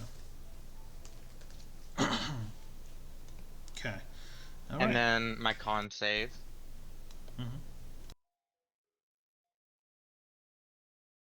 which is 26 now. That'll save. Perfect. All right, Kiddus, you're up.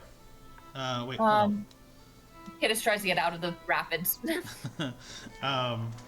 Are you doing any sort of teleportation, any sort of movement? How are you going to try? Kidus is going to try to use her movement to get out. Okay. Then go ahead and roll a dex save. 14. Okay.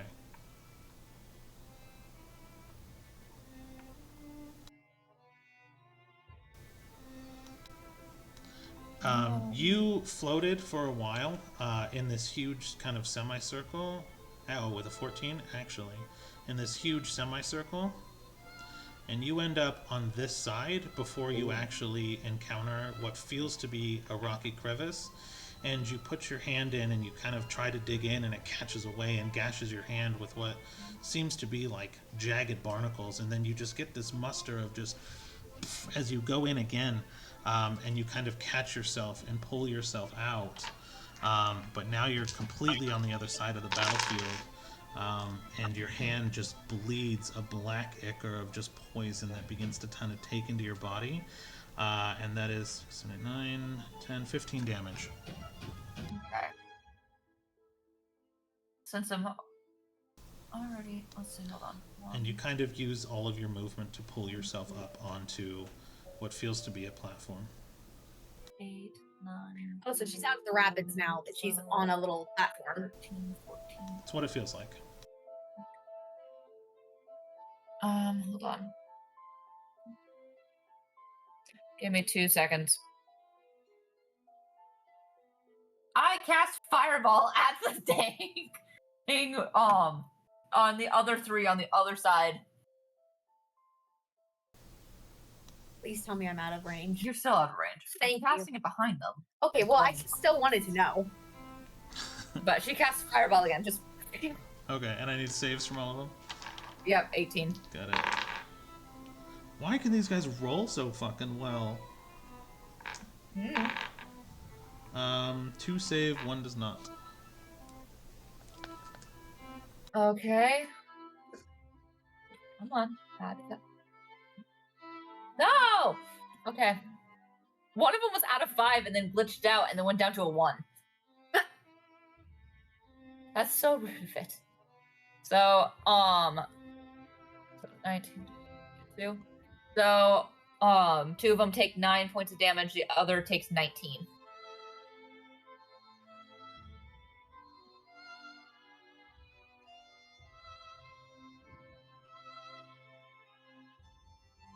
Watch me freaking roll these dice just a bunch, crap ton of times to get my damage.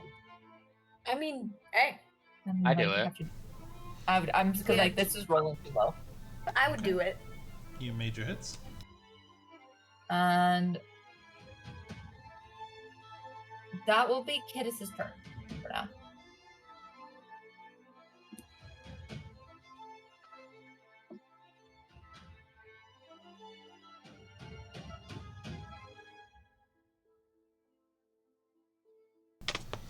Just checking on one thing. What's your main modifier? Your charisma as a druid, Leah? No, yeah, as a paladin, yes, charisma. Okay.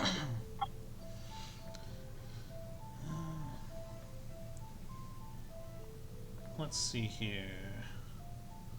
So first I want you to do a wisdom save. Okay. 16. Okay.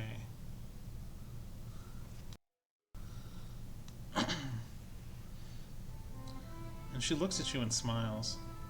This is what's going to be great about this, is because you don't understand it's going to hurt you, because you don't know the ground is there. So I found a friggin' loophole at this mechanic. You hear a voice in your head that just says, "Why don't you go pet one of my friends?" As Dominate Person is cast on you. Okay. Range must succeed on wisdom save or be charmed by you for a duration. If creatures that are friendly to you or fighting it has advantage. Blah, blah, blah. Target is charmed. Oh, so I would have had advantage on that. Well, no, you have advantage after because you're now charmed by me. Well, but I would have had advantage on the initial save because we're fighting. So no. If creatures that are you are fighting, so if creatures you're friendly to you or fighting it has advantage. What creature is friendly to you that's fighting it that's near you? No. It's saying the caster. The creatures that are friendly to the caster. We are all in a fight with Judgment and all of its buddies. Okay, so if you or creatures you are friendly to are fighting it. So no, you're not flying, so they're not engaged with you. Okay. So they're they're going solely after Cedar right now. Okay. Oh, you're talking to me. No. Yeah. What? No. Oh, No. no, the birds are going after Seems me. plain. We're discussing on what's the spell, whether or not Rainy have advantage. Okay, I got so confused I'm for a trying to second beat there. it. Sorry. No Use problem. your action to take precise control until the end of your next turn. Creature only takes the actions you choose. Doesn't do anything else. Yeah. Okay, so it's not until you take damage from this. So on your next turn, you will attempt to pet one of the flying creatures. Okay. Um, um, so yeah, so that'll get you there. And it'll just sit. Yeah. Okay, she's gonna continue to sit and recharge then. Okay. So that'll bring us to Cedar. All right. So, what I'm going to do is. So, okay, there's still 4 of those birds right now. Yes. Okay. So I am going to. Yeah, go ahead. Oh, sorry. I thought you were gonna say something. No. I'm trying to. I am going to cast a 2nd level, Cedar's Winged Gambit, which I haven't used it in a while, so this might be a little rusty. I haven't used this in ages. I think this one. Rain, what did we discuss with this one? Like I have to roll the attack for each of the 4 Yep. projectiles. Gotcha. So I'm gonna roll those to see which ones win and lose. So I got, if it's 2nd level, that's nope.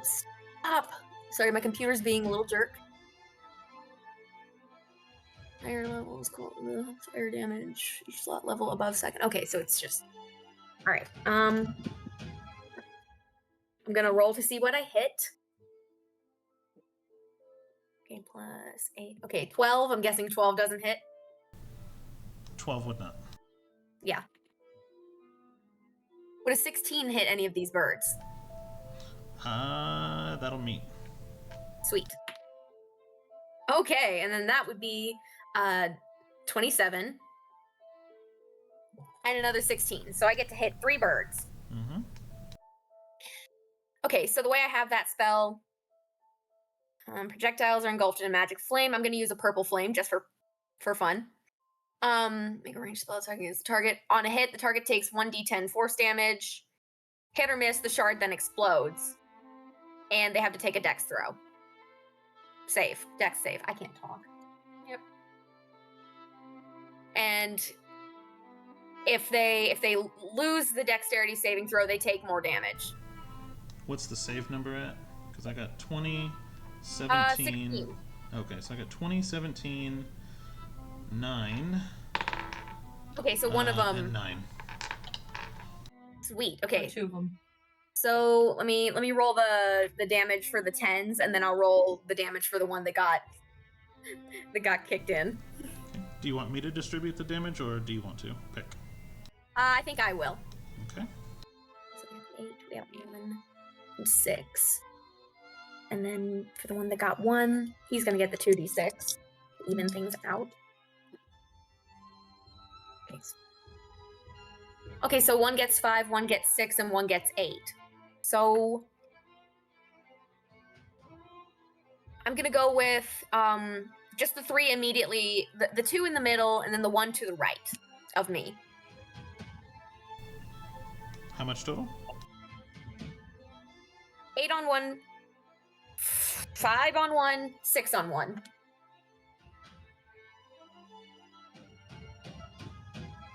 And then for my bonus action, I'm gonna throw a psychic dagger at the other one that I didn't hit. Okay. Everybody gets pain today. Let me see what I'm doing here. Psychic blade. All right, I'm gonna roll that real quick. Ooh, okay, 21 to hit. I'm assuming that hits. That'll hit. Awesome.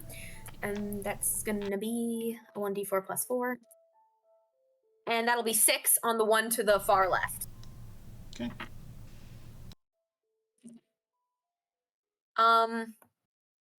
Yeah, and I am gonna not move. All I right. also, yeah.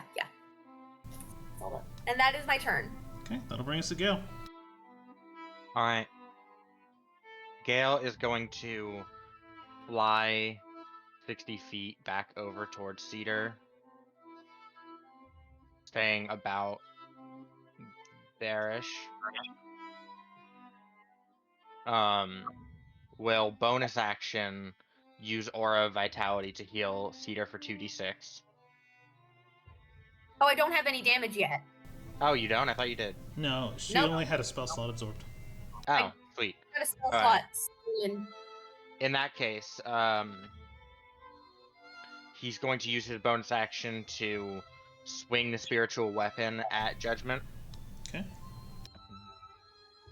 for a 23 to hit. that'll hit.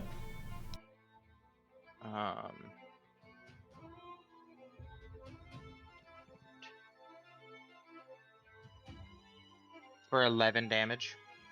Force. Okay. And then she needs to make a con save for Dominate Monster. Or person, right?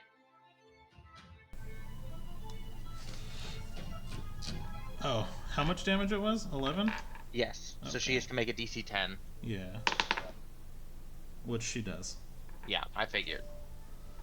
It was worth a shot, though. It really yeah. is. And then,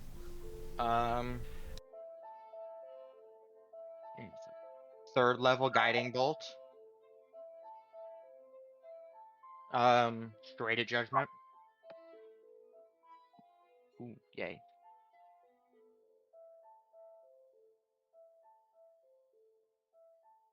That's for him. At third level. That is a 24 to hit. That'll hit.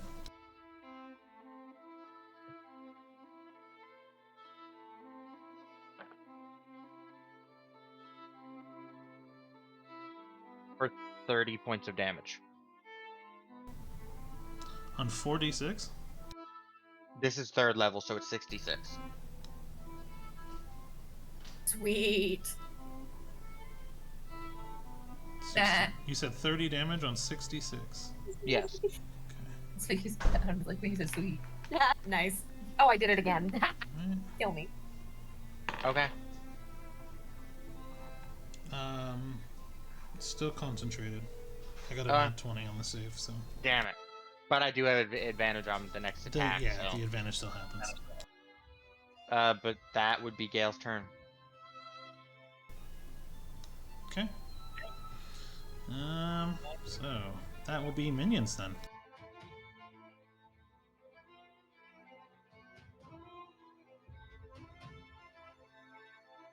Ooh. Oh. You hear a scream as a flurry of claw blows begin to attack Cedar from all sides. Yes, but you're still in a kill box. So I know. But, hey Doku, do all the birds hit me? I haven't rolled it yet, but probably. Okay. Yeah, let's see. Let's see what happens. So, 2 with advantage. So, first attack hits. Second attack hits. What's your AC again? Just double check. 17. I think So, yeah, so that hits. So you hit twice. Yep. You hit twice. You hit twice. Yeah. This one. You hit twice. Okay. Yeah, so you're hit with all attacks.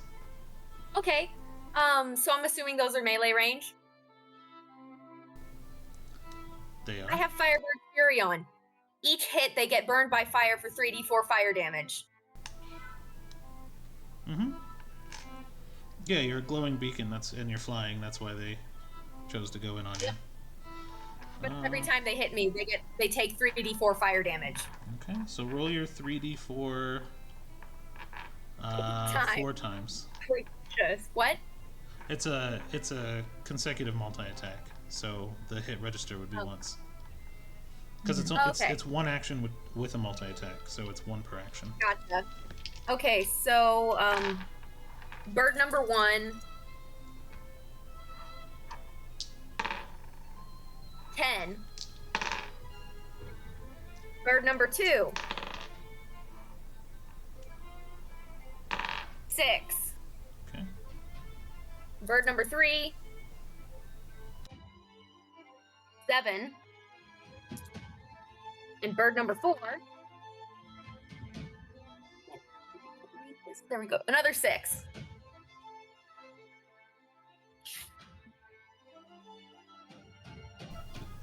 So yeah, that hurt a lot, but Yeah. also hurt them a lot. So your fire fury is just going off, and it's just a hailstorm of black feathers, purple feathers from cedar, flames burning the feathers off as just claws dig and rip and rend, and you take 53 points of damage. Whoa! That's why I wasn't celebrating. Jesus. I love Strix because Oh, your temp. I have the temp. So You're I have welcome. 10 hits at this exact moment in time. So that would have taken you out had you not, huh? Yeah, exactly. Please send Gale. Yep. Please send the Gale. Let me see. Nope. To an unoccupied space. I love it how well the spell works. That was fun. Bird fight. Okay. So now it's my turn, right? Almost. Oh well. They are going to bonus action. What? Oh. Oh. I don't hate that. Don't hate what? They're going after Gale. Oh. So they all bonus action swarm the other flying creature. And this one is not as bad because as they teleport, they basically create a swirling vortex around Gale, which would normally starve the oxygen out of a location as it sucks down into the ground below. He doesn't need to breathe, but he will still take 4, 5, 6, 7, 8, 9, 10, 11, 12, 13, 14 damage for just being adjacently occupied as the wings harden and kind of cut into the flesh, rendering him the ability to kind of not necessarily move in the action as he is surrounded. Okay. So yes, now it'll be Leah's turn. Okay. She starts to move, and then I guess you got it from there. Wait, does Gale not get a turn? He already did. Oh, The minions go last. yeah, the minions go Oh, last. yeah, the minions go last. I forgot. Oh, right. I forgot. My bad. No, you're good. I was confused too. I was like, wait a minute. So you walk away, and you begin to kind of step into the swirling center. And as you do, your dominate person seems to be released as you hear the words,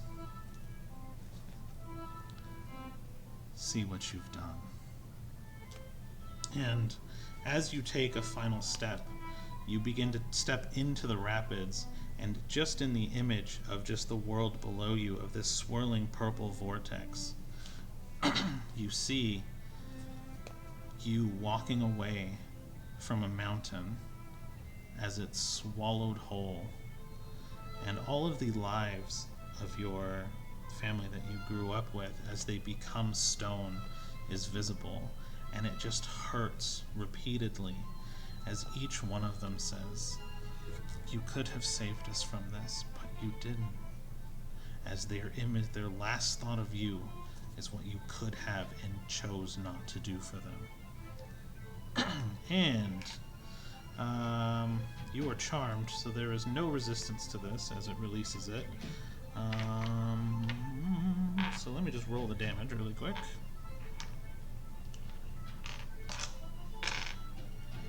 5 plus 7 is 13.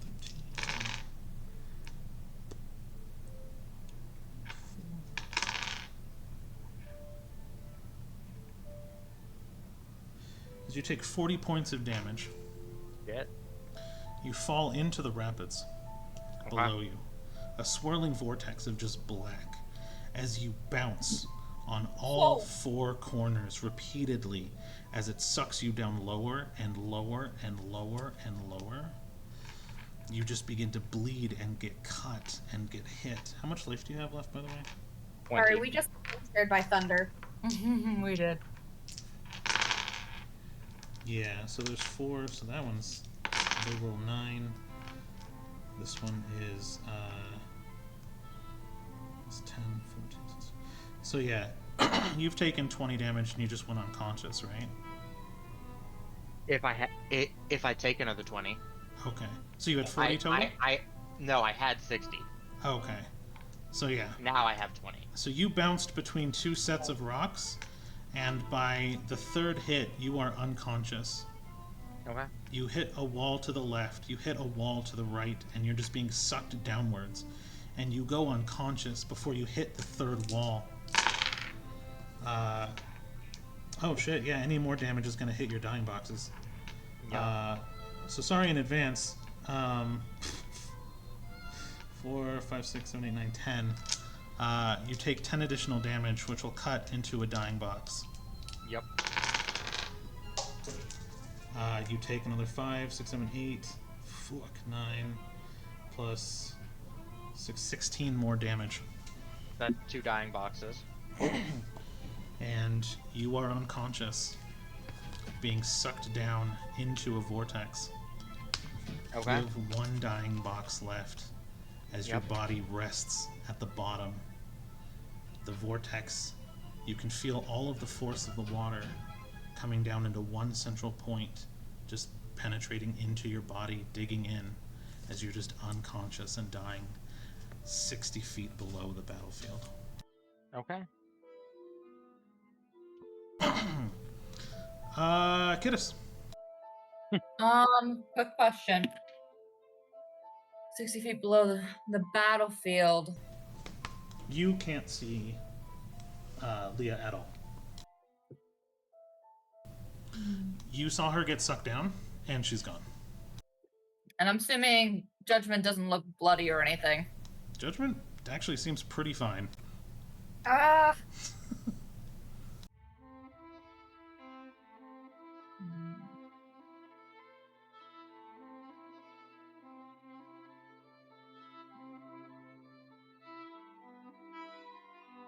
Give me 2 seconds. Giddis is going to cast. Oh, okay, we're gonna try this. Sickening Radiance at Judgment. Make a con 18. Con 18? A Constitution 18 saving throw. hey Rain, I just texted you. Go on. Does not save. Okay, must or take 4d10 radiant damage, suffering 1 level of exhaustion, and you emit a dim greenish light in 5-foot radius, making it impossible for you to hide or be invisible. Okay. 4d10 radiant. Give me 2 seconds to find my d10s. You guys are oddly calm right now, considering Leah's probably dead. We're not. Nope, we're not. So that's We're not 8, calm. We're just masking it really well. Yeah. 8. So that's 12 damage. And Nice. So how much damage? it's only 12, but she does suffer 1 level exhaustion.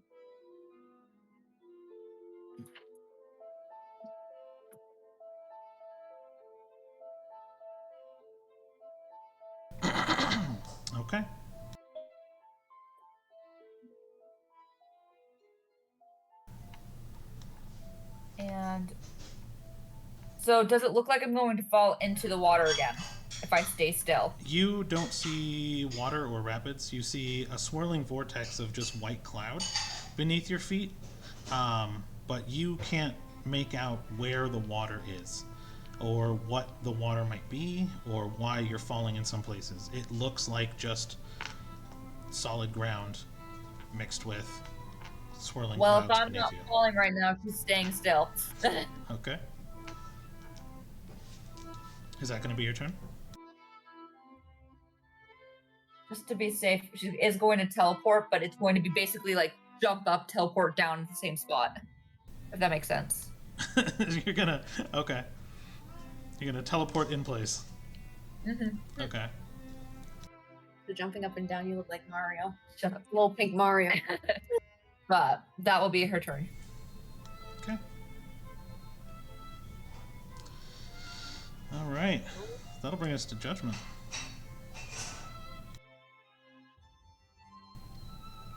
Judgment gracefully moves for the first time since combat has started.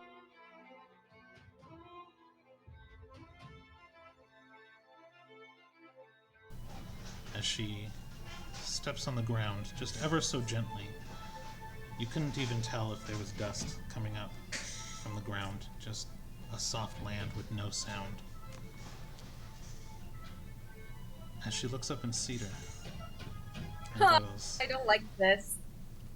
"Look what you've done." And you get an image of someone that you know. An owlin that you attempted to save from being grounded, whose wings you now wear. As he... This is going to be great. As his wings are severed, and he walks a path alone. Walking, he gets on a boat, and he's just surrounded in pure darkness. As he bites into dry bread, crying, he begins to make land and walk to a town that you don't recognize. As his hands slowly touch a field of wheat, he walks with a single moment of serenity as the depiction of Shanti appears before him.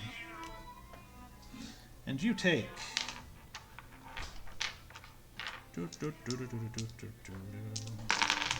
Please remember I don't have as much health points as Leah. 11, 14. Actually, I low rolled it, so 15 points of damage. I'm unconscious. I figured.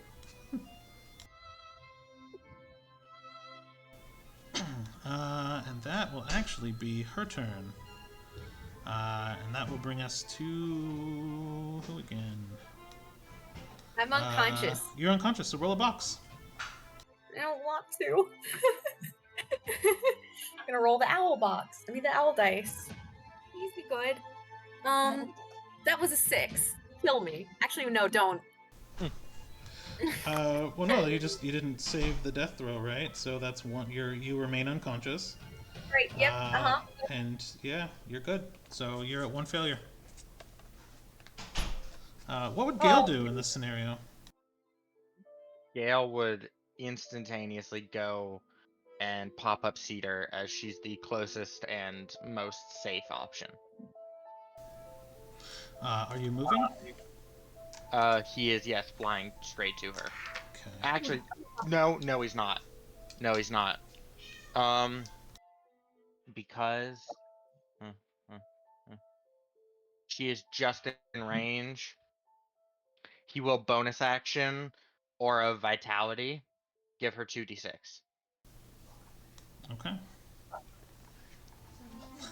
That's why I asked. I'm like, are you going to promote that opportunity? For 11 health. Ooh, look Yay! at you. That's almost perfect. Thank you. roll. And then with his action, he's going to drop Aura of Vitality and bring up Spirit Guardians. Ah. At it do anything? One sec. At 4th level. Okay.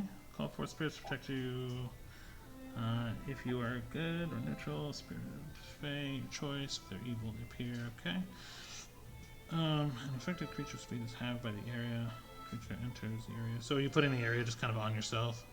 It's centered on you is just part of it. Okay.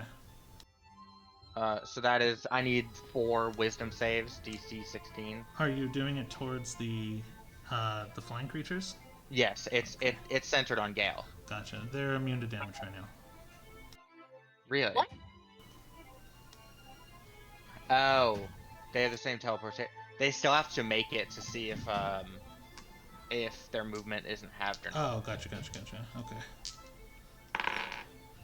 And what was the DC again? 16 wisdom. Okay, so 2 save. All 4 saved. Ah. I got 2 17s, an 18, and a 15 plus, so. Okay.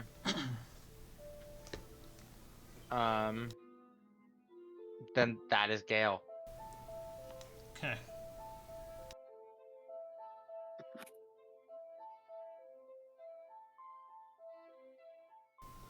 Just gonna double check what Aura Vitality does. It's dropped now, but bonus action you can heal someone for 2d6 within 30 feet of you. Okay, so as these creatures are swirling around Gale, each of them cast Aura of Vitality, Oh. bouncing off of each other in multiple ways. So they each kind of cast it on each other, and all 4 redundantly are just now healing. Okay. And so let me just heal them now really quick. Perfect. Thank you. Let me just take that.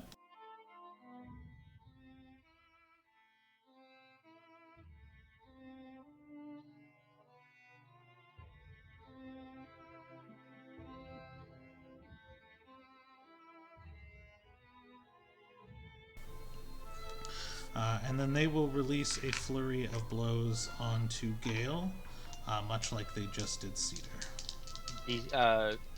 AC 21. Thank you. You don't hit even with advantage. You don't hit with advantage. So that's 1 attack down. That one will hit. So that'll hit 2 of those. First one misses, second one misses, so 2 attacks connected, 3 attacks connected, 4 attacks connected. Okay, so as the flurry of blows begin to kind of hit, some of it will chink up against his armor, these natural talons kind of trying to dig in as it's kind of shearing the metal like it's tin in a hailstorm, just being ripped apart, but the damage not piercing all the way through, as some then attack his bare flesh and kind of dig into his arms and kind of grapple and hold as it rends and rips. His forearms begin to kind of bleed a pale green and black ichor, as he will take less damage than Cedar did.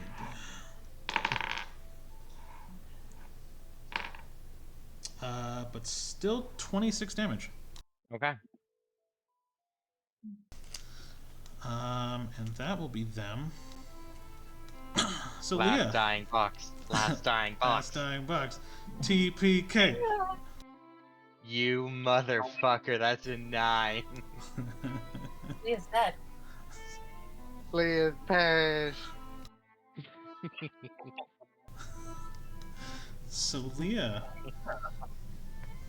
lets out a gasp that can be heard from the bottom of this vortex as the last of her life drains and her lifeless body begins to just ragdoll against all these rocks, and it's spewed out from the center of the map, torn to shred, just pieces of prismatic glass trying to heal Leah's body over and over and over. She lays lifeless at Cedar's feet as she was thrown and ejected from the core, back to the entrance of the Vale. you just hear a laughing as a bright light begins to penetrate the barrier from the outside.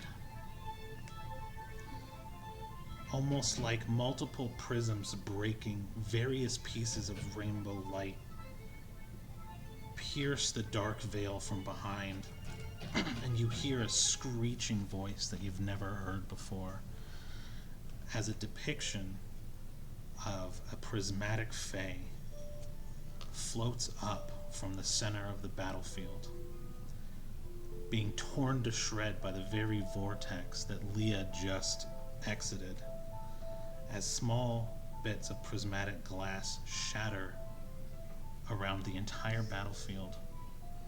They begin to draw and focus into Leah.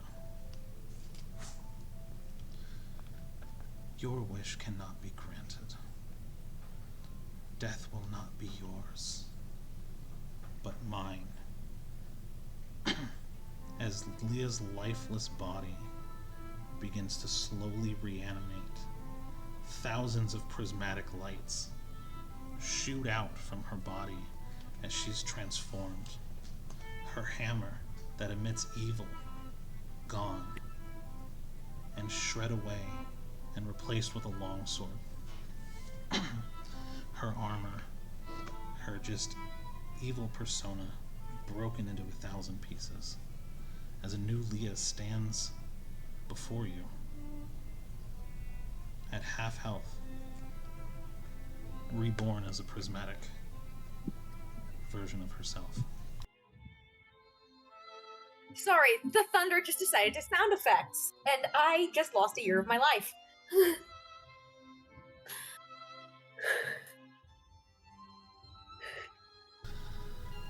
So Leah, I'll say that was your turn. Yeah. I'm okay. You have the damage table, so you can start rolling the dice. Oh yeah. And you no longer have access to Grovel Thrash. Yep. And that it's been replaced with the +2 sword. And this is what they see now. That is not it. Why didn't that work? Fur therapy. Need fur therapy. I think my dog needs therapy. He hates thunder. Oh, you're quivering. Yeah, he's scared. Okay, I got you. He's scared of thunder. Little man. I'm just big voice. I'm just big voice. Do you want to drop it over to me and I can... I already DM'd it to you.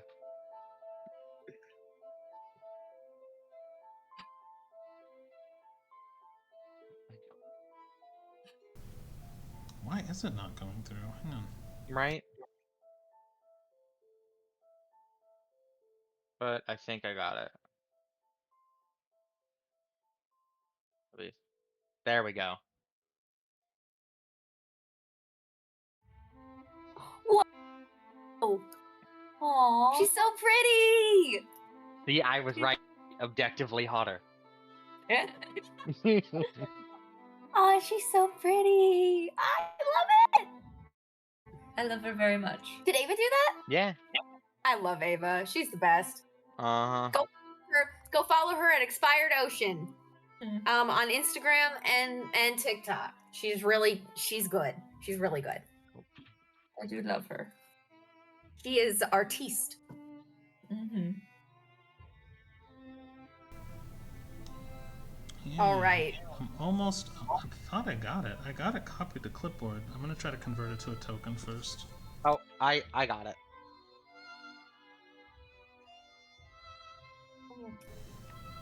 Are you on the map? Yeah, I'm in the middle now.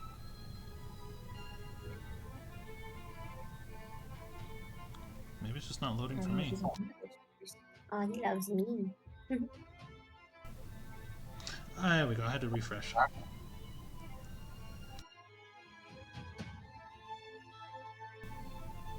you are. Relocated you. Here, buddy. So that will be your. So basically, for those who don't know, Baby. Leah's Fae just intervened and gave her a reroll because she died, and she still has work to do. So plot armor, because it's her arc, She is alive, but does not get another chance. So don't die again, Yeah. because you only get one. Mhm. But yeah, so again, you're up. You're half health. The dark runes that were kind of carved into your body are now prismatic in shape and size. And any scar that you had actually had reformed as well, adding to these prismatic runes that are now run over your body. Mhm. You're fresh and undamaged and pure and basically reborn as a version of yourself that you have never seen before.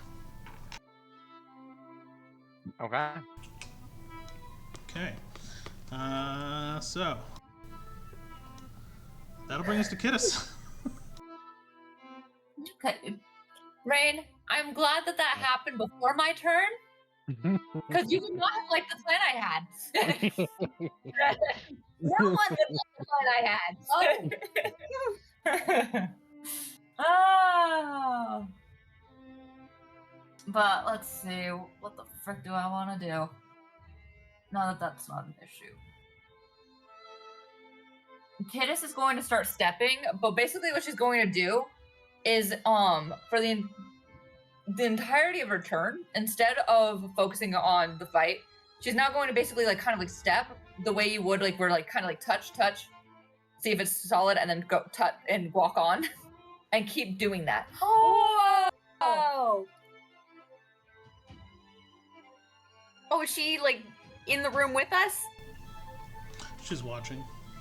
Hi, Miss Prism Lady. No, I'm kidding. That's not canon. But she's going to basically just start walking down, and the minute if she feels like her foot doesn't hit solid, she's going to like take a step back. Like she's not going to press fully down. Okay, so you're going to kind of just you're going to walk carefully.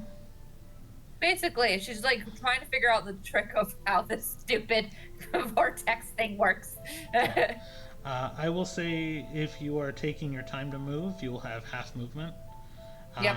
So pick 5 boxes, or pick 3 boxes, I guess, that you would like to try to explore, and I will tell you what happens. She's gonna go left diagonal, forward, left diagonal. Okay, so left diagonal, you will immediately feel the presence of nothing, and you'll know And you'll she's like, fall. "Nope." Yep. So then instead she does forward. Forward up or forward down? Your forward Down. would be down. Okay. You feel the ground solid underneath your feet. And she steps and she's like, "Oh, that's so rude." She's like, "That's so rude." Okay. And then she takes another step attempts to take another step forward.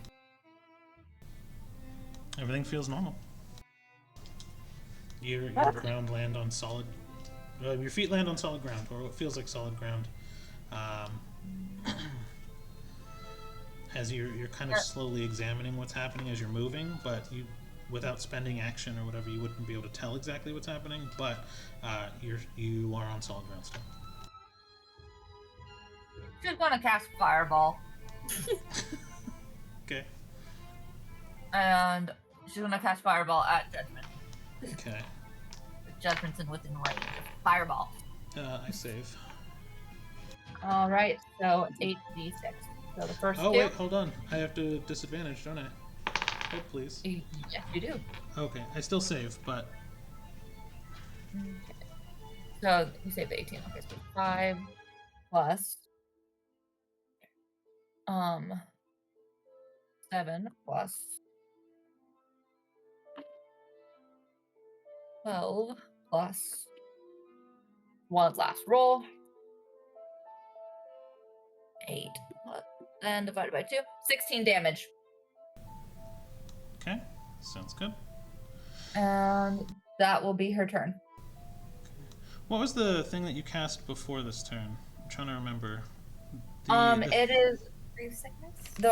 sickening radiance, and it's going to be still in that area where she was. It's going to be a 30-foot radius with where she was. It's basically just a cloud, Okay. and it's still up. Okay. Perfect.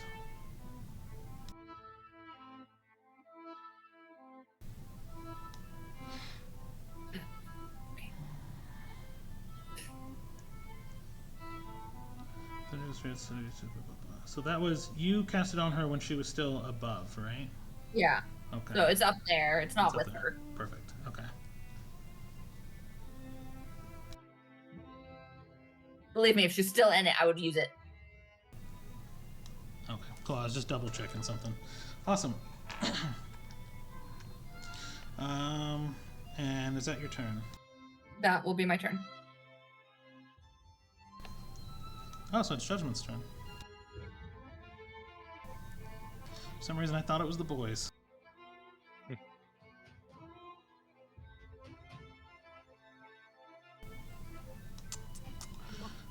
She'll stay where she is.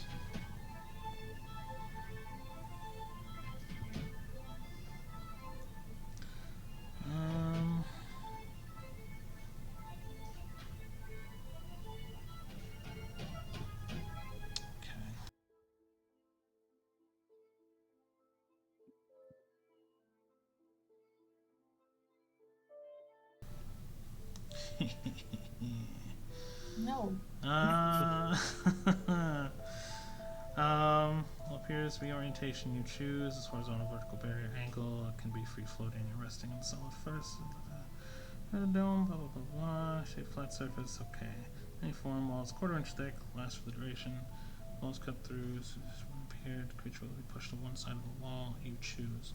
Nothing can physically pass through the wall and is immune to all damage and cannot be spelled. Perfect. Okay. So a wall of force appears. You can't see it though. So what you see is she actually casts a spell. You can tell you heard and saw the motions of the wall of the spell, but something was Counterspell. cast. So you will just counterspell Yep. as a reaction. Mm-hmm. Okay.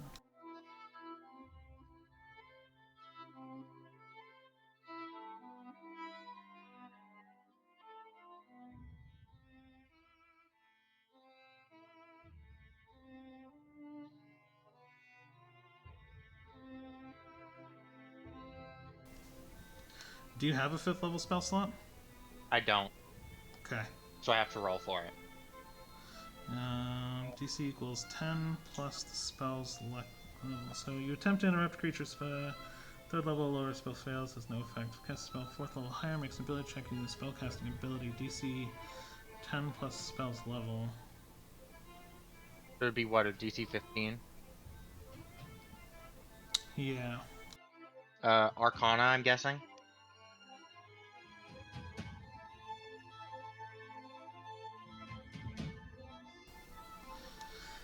I'm trying to determine that, right? Because the spell DC of it. Hold on, let me just pull up the spell. Where did I put it?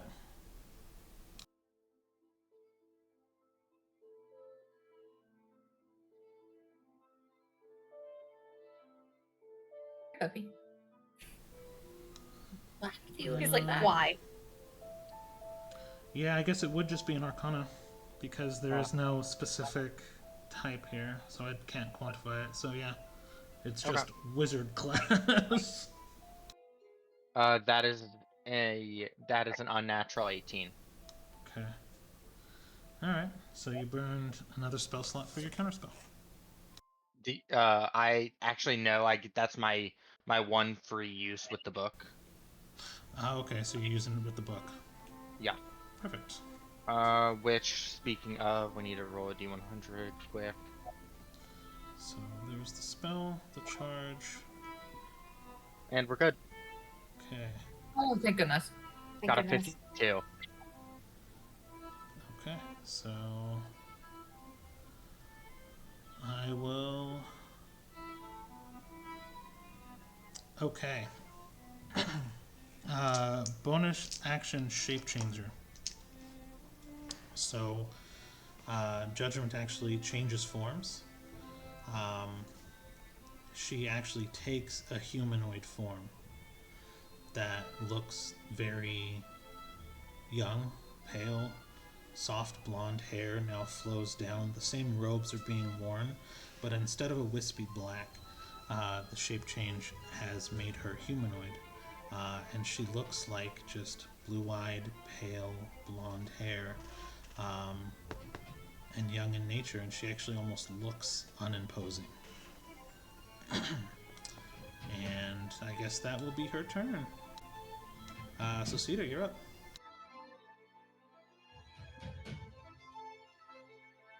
Okay. I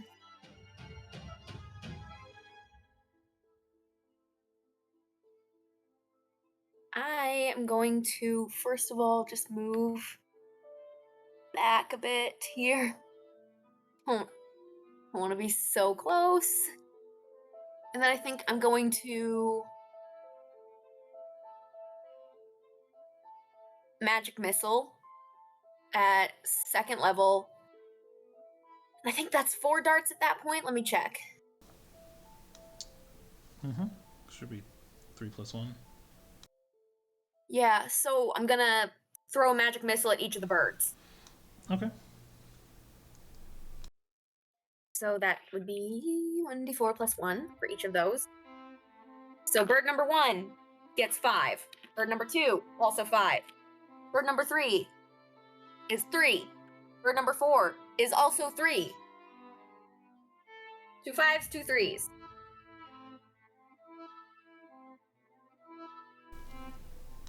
Okay. Perfect. Thank you. No problem. And then I still have a bonus action. How far am I from her? You could Okay, move. psychic dagger one of the 4 and get sneak attack on it. Ooh, yeah, I'll do that. Gonna do the one that is right between me and Gail. So that's for that. For you. 16 to hit. Does that hit? Yeah, you said that meets it last time I did a 16. Yep. And for damage, I need to remember. That's a 1d4 plus 4, and then you said 2d6. that 2d6 for sneak attack. Okay. So 6 from that, and then let's roll sneak attack damage.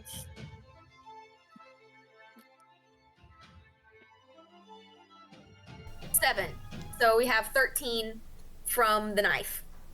Okay. How are the birds looking, by the way? They healed Fine. themselves. They all healed themselves. So Forgot that, and I hate they're that. not that bad. I hate that. Yeah, all 4 of them used the aura. It was hilarious, and I was like, well. And So each of them healed for 2d6. Yeah. Oh, I'm gonna stay here for now.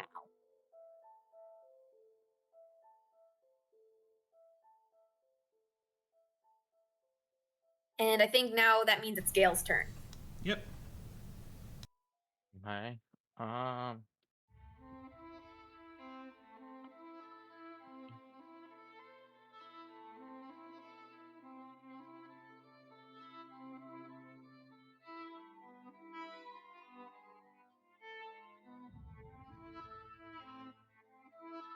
Hmm.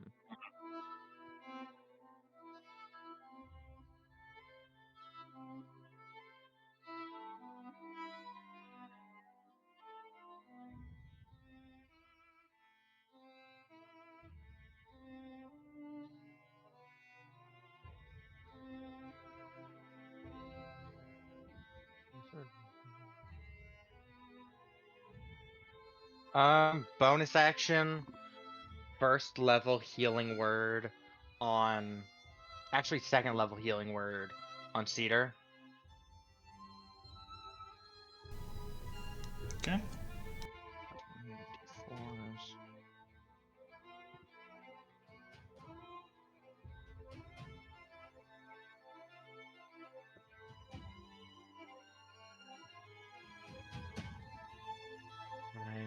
For 13 healing. For how 13. team? Thank you very much. All right. and then he will action for his action. He's gonna do Toll the Dead. Well, actually, no, it's necrotic damage. He'll do Sacred Flame against the flying creature that Cedar just hit. So I need Dexterity 16. Okay. Saves. Damn it. Okay. Then that's his turn. Okay. And then at the start of the creature's turns, they all have to make his wisdom save for Spirit Guardians.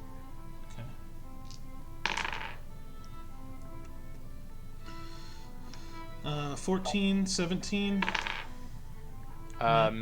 Miss hit. Natural 20 and an 18. So one fails, the other three succeed. D8.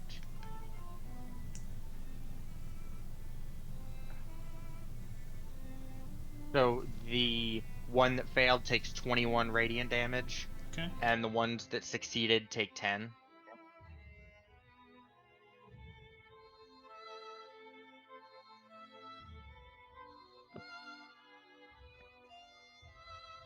Hey, Rain, I just texted you. Oh, One of them's looking a little hurt now. Like, noticeably a little more hurt than the other. mm-hmm. How much life does Gale have? Gale is sitting at 65. Okay.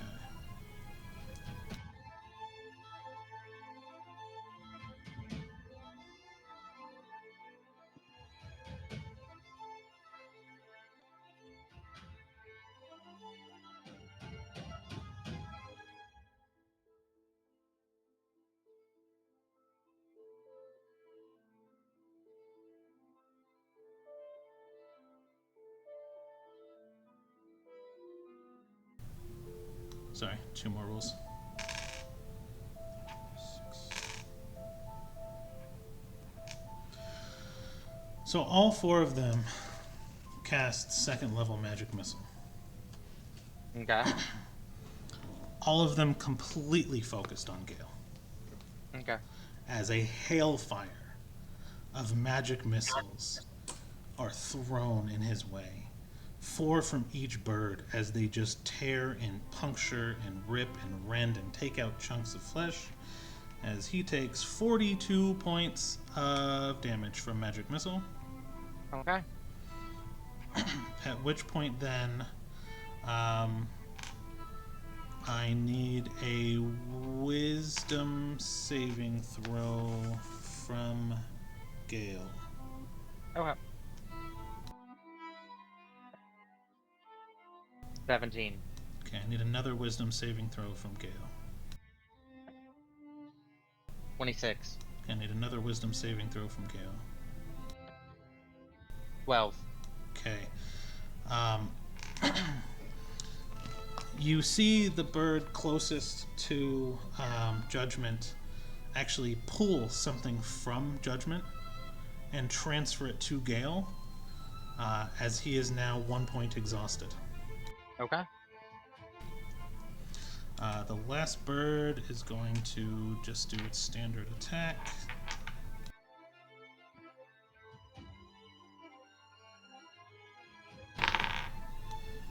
For a 24 and a 23 to hit. Hit and hit.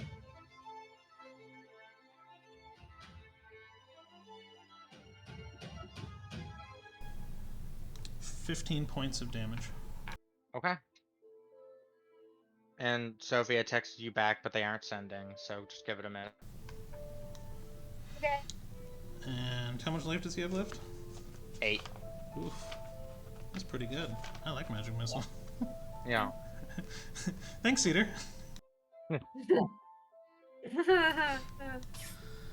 And they will actually stay engaged. So they'll stay engaged. Congratulations. Oh, thanks. They're all gonna marry to each other. It's kind of a quad wedding thing happening. It's actually gonna Yeah, be it's really like a cute. big ass polycule. Mm-hmm. It's gonna be Yeah. beautiful. 2 brides, 2 grooms, all non-gender specific. It's gonna be Hell great. yeah. Um, so that'll bring us to Leah, and that'll be your first turn as a prismatic knight. Yep.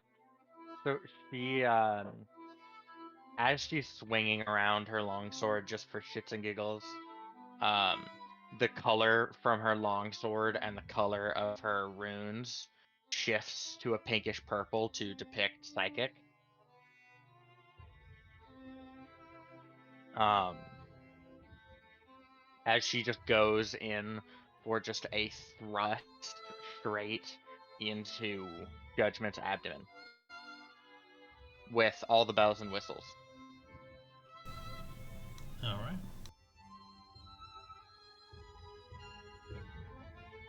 Let's see. That.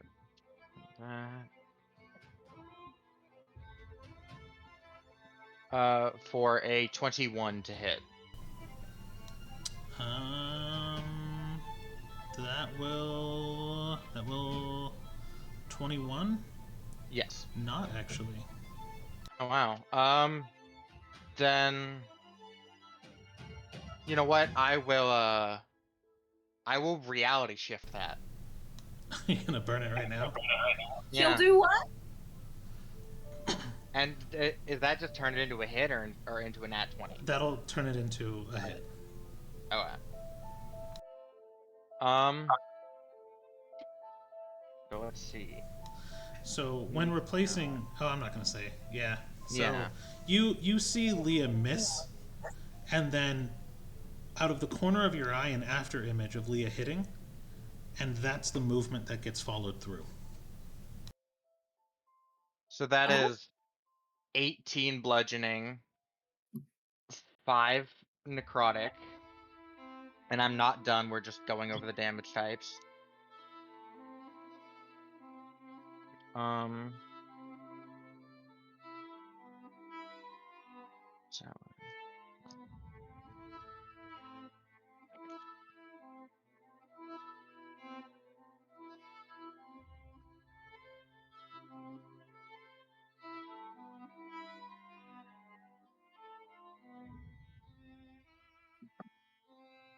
22 psychic.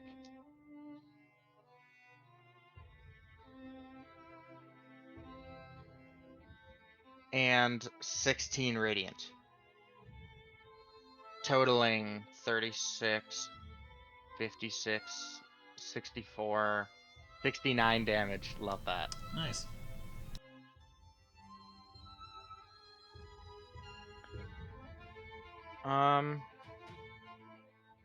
And then strike 2, all the bells and whistles. Okay.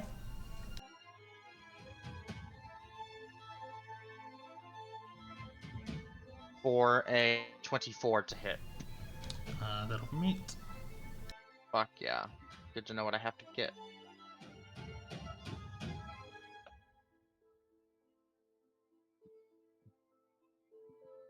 For 15 bludgeoning, 5 necrotic.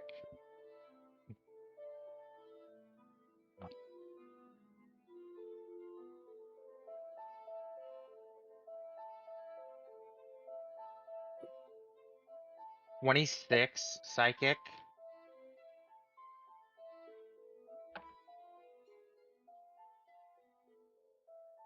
and 13 radiant."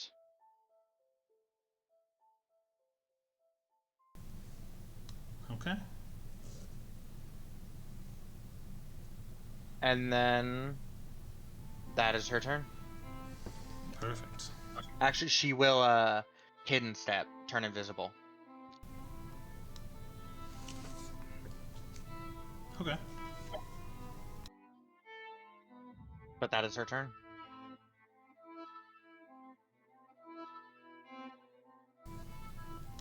Hidden step. Hold on. I'm gonna look something up really quick. Okay.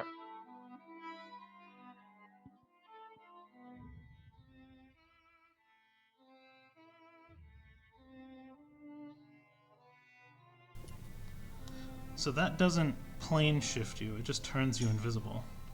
Correct. Okay. Interesting.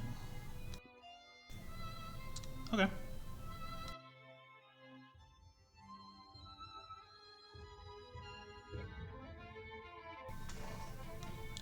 Perfect. And that's me. Alright, so that'll bring us to Kittis. I'm gonna cast Empathy at first level, which is a Wisdom 18 saving throw. It's a natural 19 before modifier, so it saves. Okay. Then she's going to continue walking forward. First step, first block, down. To test it.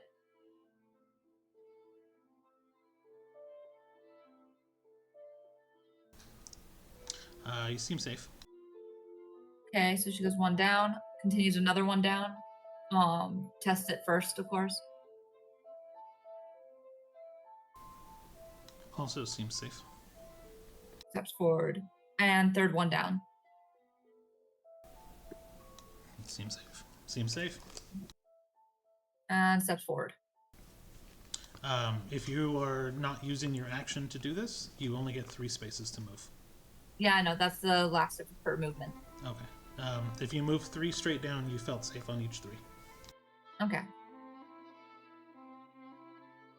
Sounds good. And she makes note of each of the spaces that are safe.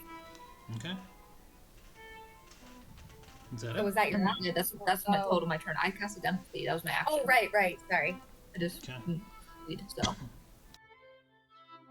But that is my turn. Okay, let's do mean things today. You say that like you haven't already been. Judgment walks directly up to Leah, Mm-hmm. looks down at her, tears rolling down her cheeks from the wound that you just inflicted on her. The damage that was done, her flesh seems to bleed red blood, like just nothing like a human, just nothing more than just a human, that you just absolutely demolished. And she touches you, grabs you invisible, as you feel a cold shock travel through your entire body. And you just hear the laughter of a child that says, "You think you can hide from me?" As I need a Constitution saving throw from you. Love it. 27. Sorry, 28. Okay, so you do save, but damage will still be done. Not too much, though. 3d6 plus 5, 9, 10, 11, 12 plus 5. 17 damage. What type? It's a good question.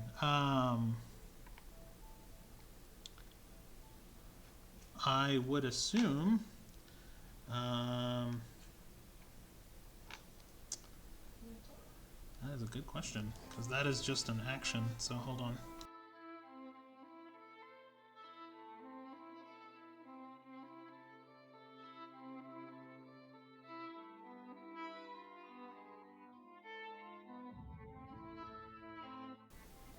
It's taking me a second to get there because my tabs are not minimizing on the place that I need to click. Mm-hmm. Thunder. Okay. I take that in full. Okay. Good call out. Yeah, I'm gonna have to remember to assign damage types now whenever I'm building these characters. Yep. So you narrowly, you begin breathing again normally as this damage kind of penetrates through you, as you felt like had you not held on, you would have just been frozen solid. As she leans her head up, her jaw opens unnaturally. Her hinges of her jaw break. Her teeth almost look decayed as she looks up and lets out a banshee's scream that begins bouncing off all of the walls of her domain. And every single one of you see the image of a burning city in blue flames as people die, all cursing the names of the people who destroyed their city, destroyed their lives, and ended hundreds of thousands of people, and tore into the world as eyes from Shadowfell begin to look up upon the deeds and congratulate you. Every single one of you hear the ring. Look what you've done. As the feeling of death washes over every single one of you. Leah is going to Leah's gonna grab her sword and just plunge it straight into Judgment. And then she's just gonna start focusing on fucking with reality and forcing Judgment back into a reality where they were never gone from the abyss. Is this just a thematic thing you're trying? No, this is a mechanic. But this isn't a mechanic we created, but this is something I'm just trying to do. Okay. This is what what I texted you about earlier.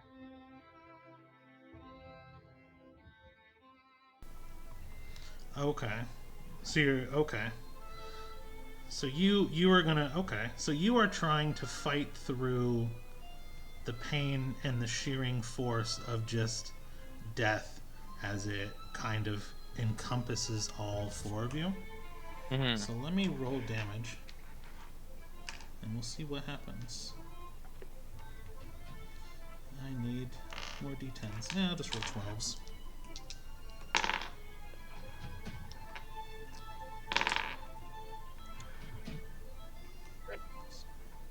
It's 31.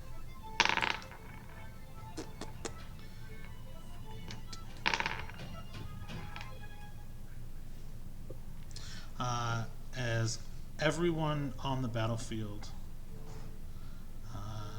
will this one. How many of you have above 48 life? Nope. Nope, I have 43. Okay. Then what I'll do is I'll cut it in quarters and disperse it. So Cedar 12 damage.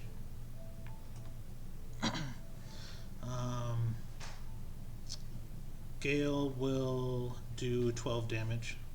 Mm-hmm. Leah, you will take 13 damage psychic. Okay. And Kittis, you will take 12 damage. As all of you feel a dread of guilt wash over your bodies. Can I take all of it? Rain, your No. your character doesn't have Have enough to do with that. We need you on this battlefield. I've already dispersed it. It's okay. Yeah, it's too late. It's too late. I didn't want to, because she's spending a lot to do this. But it's okay. Well, no, I think you know why. So can I take all of it? Not at the moment, because we're gonna play something else out. Okay. So all the damage is dispersed as you guys just feel this dread of guilt. As in your next turns, you will have an action, a movement, or a bonus action for the cost of reduction of the damage, because I was like, I overbuilt that. As you see Leah fighting through the pain, she plunges her sword into the chest of Judgment. And I'm just gonna say, as this like sense of guilt is coming over her, she just smiles through it. And that's what will end the session. Okay. Oh boy. Oh, okay. So, are we playing next week? Question mark? Or are we gonna wait? I think we have to wait for a little bit. Yeah, because Yeah. I can only make like an hour next week. Yeah. Yeah, And so- I'm unavailable on the next following week, so it might be a couple weeks. Okie dokies. Would we be able to do a Wednesday? Potentially? Oh, I don't know yet. It's 100% on the work schedules and stuff, which I don't have yet. So, Okay. okie dokies. Okie dokies. So we So will all that's see you the guys soon. quiz. Thanks for joining the stream. Thanks, everybody. Bye-bye. Bye. Can't hear you, Doku. I can't hear you.